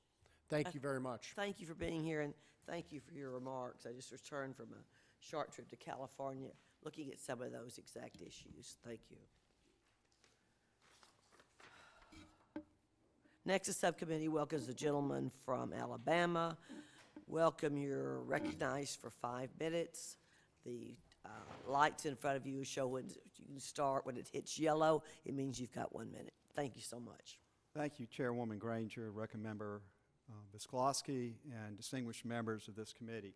It's my pleasure to appear before this committee once again to testify on 2 issues important to our national security: the Littoral Combat Ship and the Expeditionary Fast Transporter, EPF, which is formerly known as the Joint High-Speed Vessel. I would be remiss if I did not begin by thanking the committee for its support for 3 LCSs in the fiscal year 2017 Defense Appropriations Bill that passed the House yesterday. Continuing to fund 3 LCSs in fiscal year 2018 is important to the Navy, the program, the industrial base, and American taxpayers. Because of concentrated efforts by the Navy and the shipyards, construction efficiencies have been identified and implemented, reducing each ship by almost 500,000 man-hours. This, as I'm sure the committee knows, equates to a significant cost savings of somewhere between 15% and 20%. The shipyards in Marinette, Wisconsin, and Mobile, Alabama, have been extremely clear these savings can only be achieved by continuing a hot production line and maintaining a skilled workforce. The Trump administration is faced with overcoming some significant hurdles. Decisions were made in the past administration which puts the future of our naval fleet at risk. For example, the Navy has been and continues to be steadfast that their requirement for small surface combatants is still 52 ships. Despite the Navy leadership's articulation of this need, former Secretary of Defense Ash Carter attempted to decrease the number of LCSs from 52 total ships down to 40 and require a down select to a single shipyard in fiscal year 2019. The Navy's force structure analysis, which was completed just this last year, articulates the need for a 355-ship Navy and maintains the requirement for a 52 littoral combat ships. The only means to produce the desired number of small surface combatants is to continue building at least 3 LCSs per year. The Navy is advancing strategic concepts to maintain control of sea lanes by using distributed lethality. The USS Coronado is currently outfitted with an anti-ship missile defense system and an over-the-horizon missile system. These added capabilities, combined with the speed of the LCS, enables the Navy at a low cost to reshape the Russian and Chinese calculus of our forces in places such as the South China Sea. I was fortunate to attend the 2016 Rim of the Pacific exercise, which is the world's largest naval exercise, with participants from over 25 nations, including the Chinese. The USS Coronado conducted exercises at RIMPAC that demonstrated to the world the capabilities of the LCS. And I can tell you for a fact, our adversaries were present and were closely watching the capabilities of that ship. Following RIMPAC, the Coronado replaced the USS Fort Worth on a rotational deployment to Singapore. I visited Singapore just 2 weeks ago and met with the admiral that employs these ships, and he stressed to me that the requests from our partner nations to work with the LCS are in higher demand than we have ships available.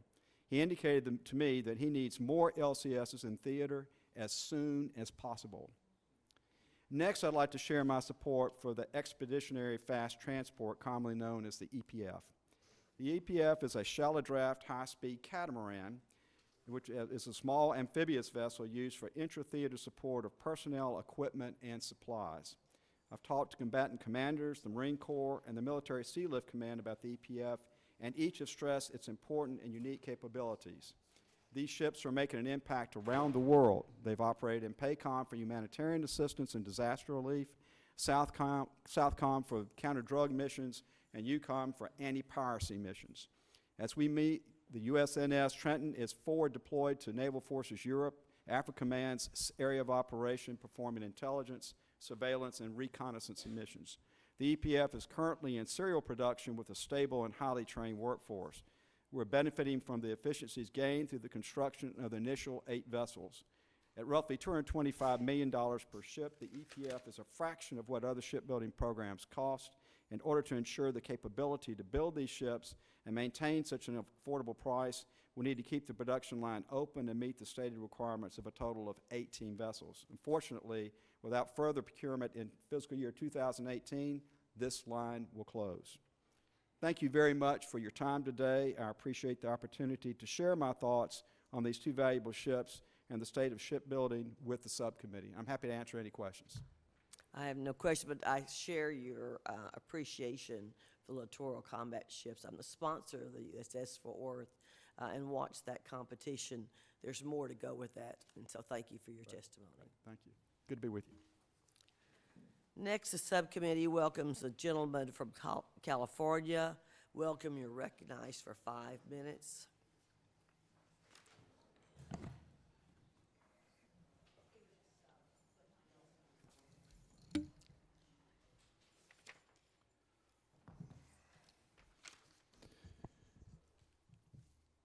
Good morning, Madam Chair, Ranking Member Visklosky, members of the Defense Subcommittee. Thank you for the opportunity to appear before you this morning to testify on an issue important to our national security. Many, many years ago, I was a platoon commander. I was the most dangerous weapon in the world, a second lieutenant with a map and a compass, and a radio man who followed behind me, usually trying to keep me out of trouble. Today's warfighter tracks his mission enemy using radio and digital communications on multiple platforms. We expect them to bear this burden, the weight of the equipment, while still becoming a faster, more agile, and more lethal fighting force than ever before. We owe these combat leaders and their troops a simpler system to make the best use of all this information that they are receiving. The Army Geospatial Center is the office responsible for the development of this system that I'm talking about.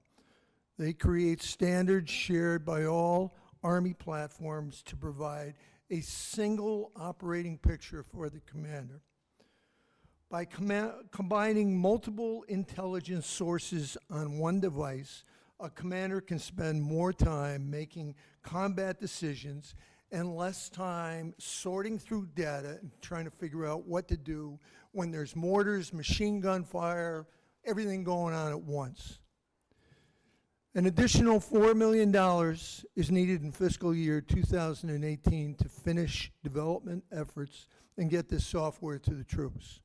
These funds would provide necessary hardware, software, personnel to ensure the technology is combat ready. This program can be found under Army's Technical Information Activities in R1, Romeo 1, line 155. The modern battlefield can change quickly, and our troops need access to the most accurate, up-to-date information to make informed tactical decisions. It's essential that our intelligence provide a clear, concise picture to the commander and warfighter. Our troops have always been leaders in battlefield management, but we cannot assume that this will always be the case. This program will enhance our troops' ability to locate, close with, and destroy the enemy. Timely access to accurate information will help our commanders to bring our troops home safely. As somebody that existed in the world of Jurassic Park, where the systems that we had were crude, to say the least, and which was 1967, 1968, the times have changed. But the basic mission is the same. Carry out what we're supposed to do and make sure that we take care of the troops once again and bring them all back home alive. Thank you, Madam Chairwoman. Thank you for appearing, and thank you for your remarks. We appreciate it very much. Thank you. Next, the subcommittee welcomes the gentlelady from American Samoa. Welcome. You're recognized for 5 minutes.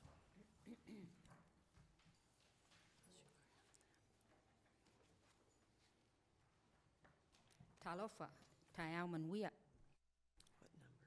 Good morning, Chairman Granger and Ranking Member Visclosky. Thank you for allowing me to testify before you today.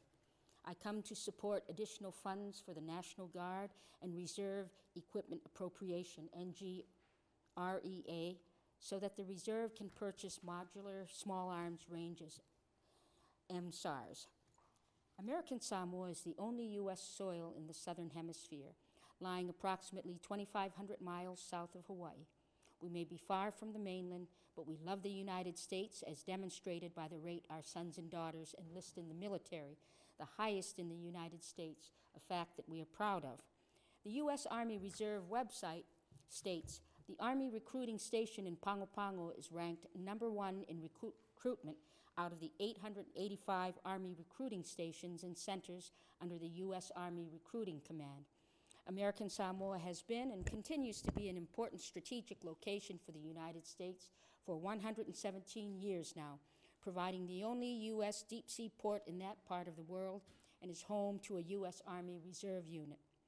Currently stationed in American Samoa, we have 2 infantry companies of 200-plus soldiers that belong to the 100th Battalion of the 442nd Infantry, the most decorated unit of its size in the entire Army. They are warriors, knowledgeable professionals, tactically and technically proficient soldiers, and they're great role models for our community. Even our late member, my predecessor, Representative Eni Falumavaenga, served with this unit in Vietnam and as a reservist.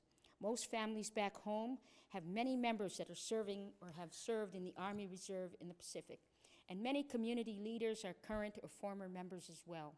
These soldiers have and will continue to be called upon to perform dangerous missions in remote locations around the globe, and we want to provide the best possible training and equipment to ensure that they return home safely to their families and community. I'm here today as their voice in Congress to solicit your support in making sure our soldiers are provided the best equipment and training tools to allow them to be trained and ready to deploy into harm's way when called upon to protect our way of life. The Army Reserve Command is asking us in Congress for funding for containerized small arms range for their units. To this end, both General Brown, Commanding General for the U.S. Army Pacific, and Brigadier General Kurta, Commanding General, 9th Mission Support Command, have called on Congress for additional funds to purchase modular small arms ranges for reserve units. The modular small arms range is a containerized facility and not an open or outdoor live fire range. There's no live fire range on American Samoa because Army safety standards for live fire ranges prohibit the construction of an open-air live fire range. This is largely due to our island's terrain and population density. It is next to impossible to conduct live fire and ensure public safety on an open-air range. The closest small arms range is in Hawaii, 2,500 miles away. As it stands, in order for our Army Reserve units to be combat ready, they must fly to Hawaii, 5 hours away, to train and qualify on their individually assigned weapons. The cost to send 200-plus soldiers to Hawaii and the logistics to support them is upwards of $1.2 million annually. Modular small arms range will save the Army and our taxpayers millions of dollars in the future while allowing our soldiers to be trained at home. As you know, marksmanship is a perishable skill, and our soldiers' lives and the lives of their fellow soldiers depend on their ability to properly engage a target. Simple functions such as changing a magazine or sighting in a target can become monumental when the stress and frustration of combat is added. Live fire training and consistent weapons training ensure that the soldier has the muscle memory to perform these critical functions when under stressful combat situations. Ensuring that our soldiers are ready to fight is one of my top priorities, and I urge you to consider this request for a modular small arms range for our Army Reserve units. Thank you for your time. Fa'afetai telelava. I yield back the balance of my time. Thank you so much for being with us, and thank you for your remarks.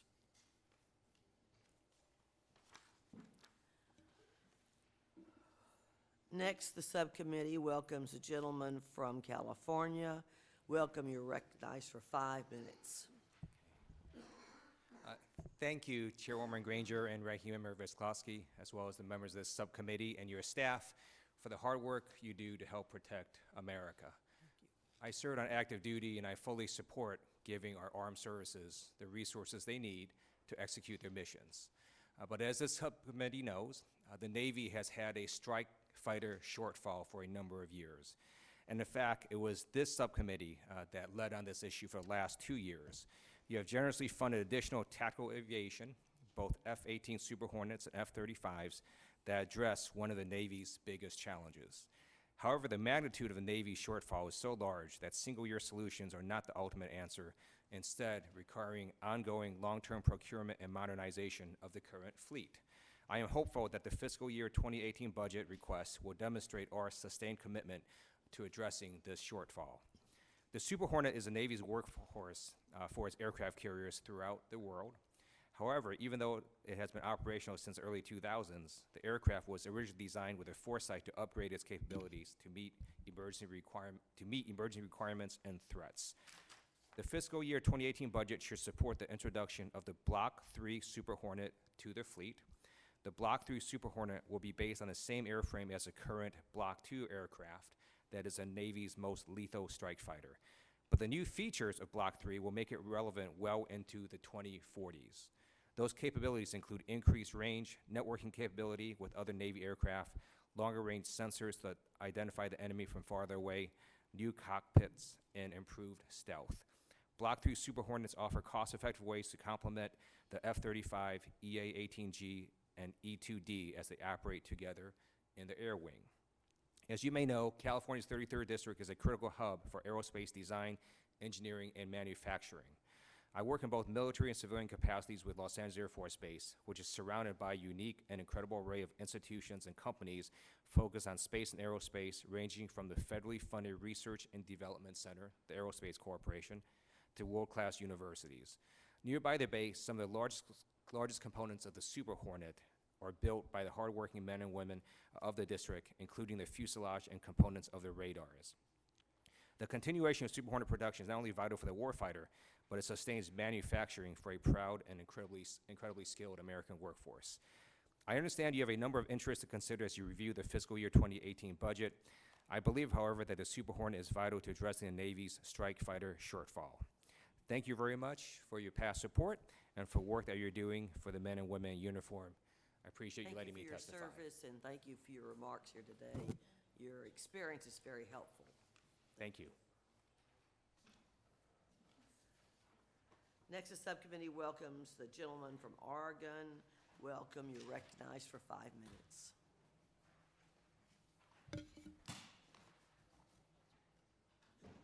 Thank you, Madam Chair, Mr. Visklosky, members of the committee. I appreciate the opportunity to spend a couple moments with you this morning.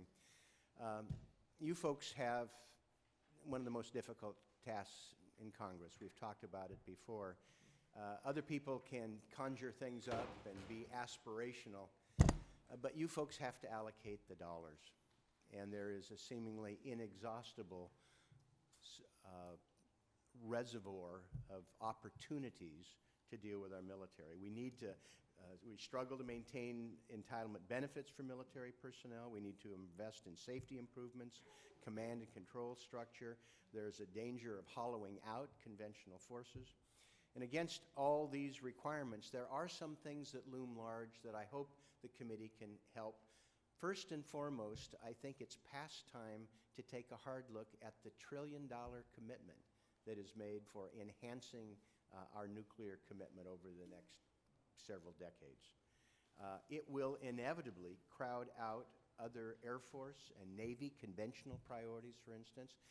You can't wish this away. We have an administration that is seeking to prioritize the fight against the Islamic State and terrorism. And this $1 trillion is not going to help us at all.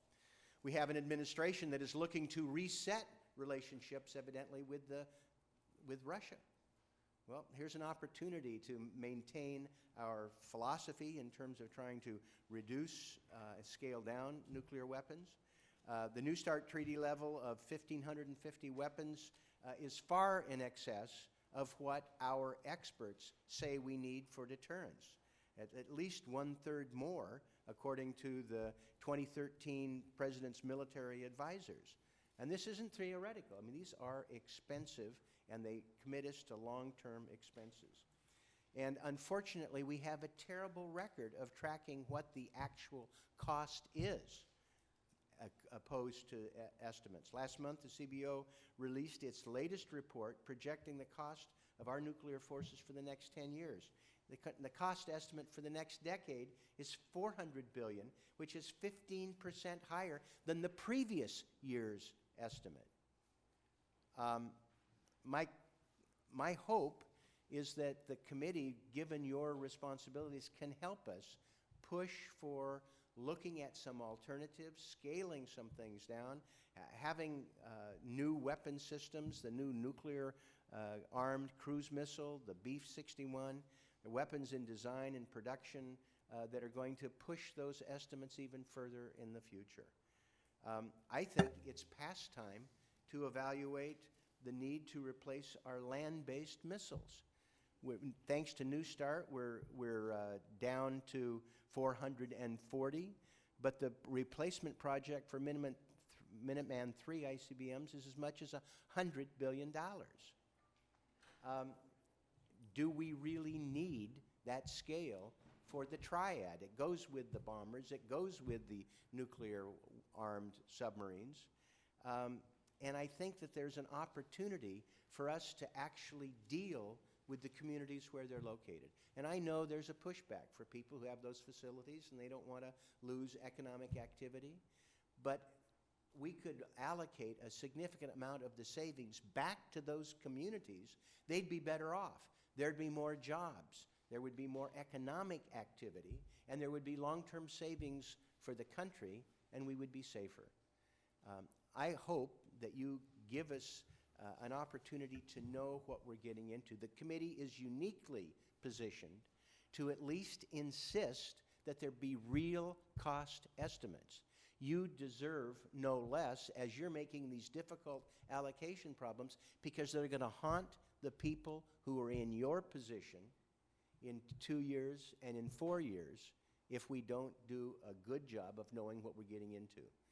Again, I know you've got a difficult task. There are many things we all want to do for our military, for our veterans, and we're trying to deal with budget deficits and long-term activities. But I hope looking carefully at these items will give us all the tools we need as members of Congress, and especially you on this committee, to know what we're getting into and be able to meet those commitments in the long term. I really appreciate your courtesy. I appreciate what you're doing, listening to some of us with our ideas about how to do your job, and wish you the best in being able to balance those going forward. Thank you. Mr. Voskowski. Thank you very much. I believe your testimony really evidences why I want to thank the chairwoman again for holding this hearing. You talked about our difficult task. You had a very difficult night, and you still saw fit to show up today. Given your commitment, I appreciate it. The area you talk about is very difficult, and I'm very concerned about the impact kinetic weapons, speed of some of our weapons, and other issues have on that nuclear enterprise. I also have emphasized to the administration that because there is a change, this is a perfect opportunity to assess the triad, because too often both parties have been very reflexive that no, we need three, and maybe we do. But we ought to have a serious examination about that issue. I would absolutely agree with you. The final thing I would point out is on the cost of this endeavor, and unfortunately our difficult task is there are other bulges coming up here on the budget with other systems, is Mr. Smith, who is ranking on Armed Services, and I sent a letter to the Congressional Budget Office this week asking for them to do a study and examination of what the 30-year cost is going to be. I'm very proud that this subcommittee, in report language for our Bill 417, and the conference report was passed by the House yesterday, asked DOD for a similar assessment as far as what the costs are going forward. So you do raise a very significant and important issue as far as policy, but also the cost impact for this subcommittee to consider. I appreciate it very much. Thank you, Madam Chair. Thank you both. Thank you very much. Thank you. You're the only thing that could get me going this morning.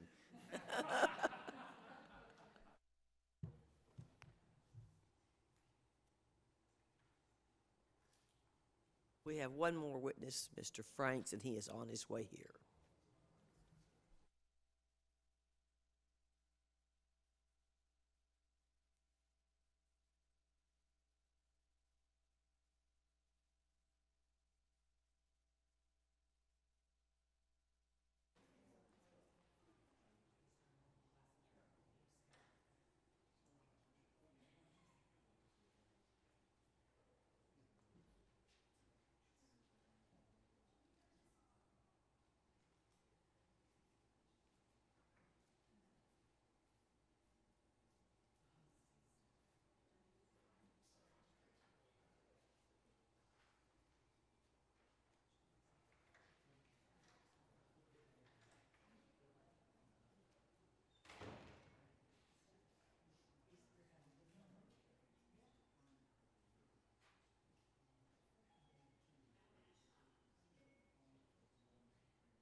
This concludes the morning portion of the subcommittee's member hearing day. We appreciate our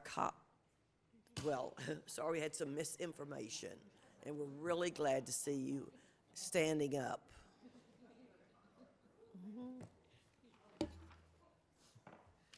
Madam Chair, would you forgive me? Next, the subcommittee welcomes the gentleman from Arizona. Welcome. You're recognized for 5 minutes, and this light will show green, which means you can start. When it says goes to yellow, it means you've got 1 more minute, and we're anxious to hear what you have to say. Well, thank you, and I apologize, Madam Chair, for the late. We just came out of they had to drag me out of a classified briefing, so I'm sorry. Thank you. But I'd first like to thank you, Chairwoman Granger and Ranking Member Visklosky. I'm going to have Visklosky, right? Right. Yeah. For the opportunity to add my voice to those of the many others concerned about the crisis facing our military. Madam Chairwoman, you're no doubt aware that our guardian class has consistently set before us the devastation that sequestration has wrought upon our military and the doubt it has cast upon our ability to defeat existing and emerging threats, let alone deter them. For my part, I'm here to try to alert you today to the dangerous state of our nation's missile defense capabilities and what the Obama years have done to our ability to deter and defeat the deadliest weapons known to mankind.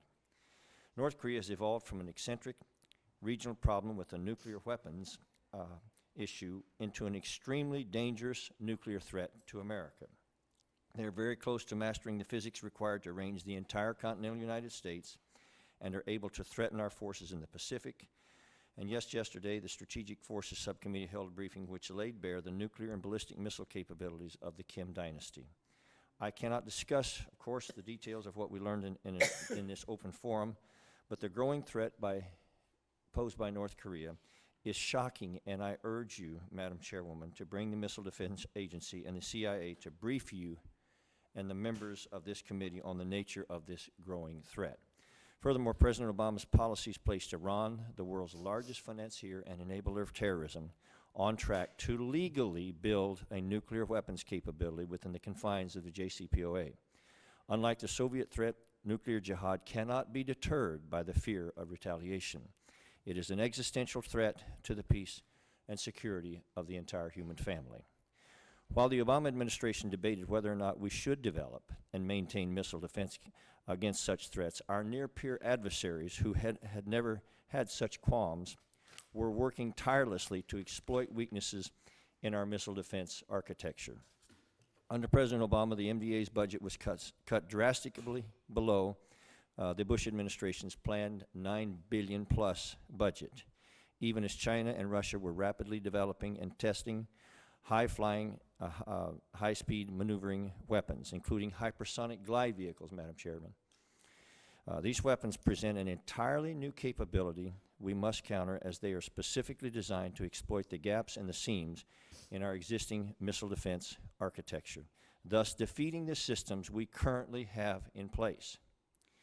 These new weapons are capable of traveling more than a mile per second and fly at flat or non-ballistic trajectories to prevent our missile defense systems from tracking them.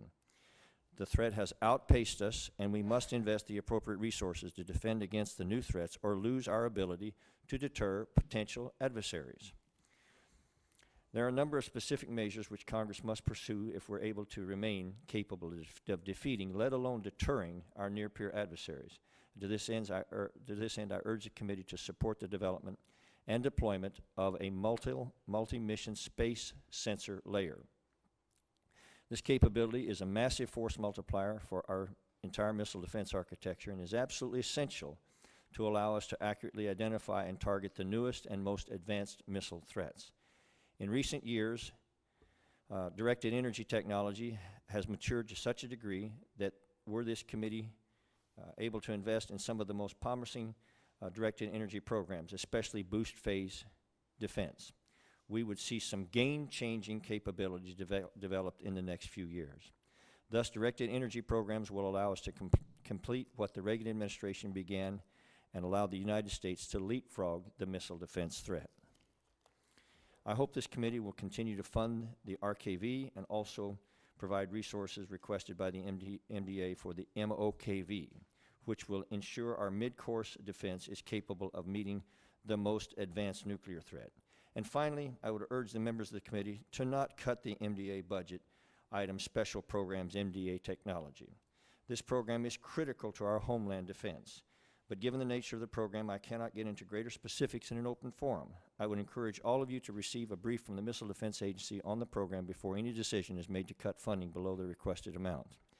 The threats to our homeland and our deployed forces from irrational regimes armed with nuclear weapons are real and growing, and we must respond by investing the resources in our missile defense architecture to ensure we are capable of mitigating these threats. In order to revitalize our military, to build a missile defense architecture capable of meeting identified emerging threats, we require a budget top line of $640 billion.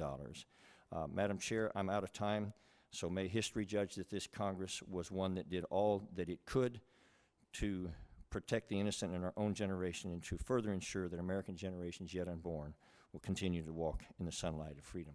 Thank you, and God bless you. Thank you, Mr. Franks, and thank you for your continuing concern. You have been there since you came to Congress, and we take it very seriously. Thank you, Madam Chair. Thank you all.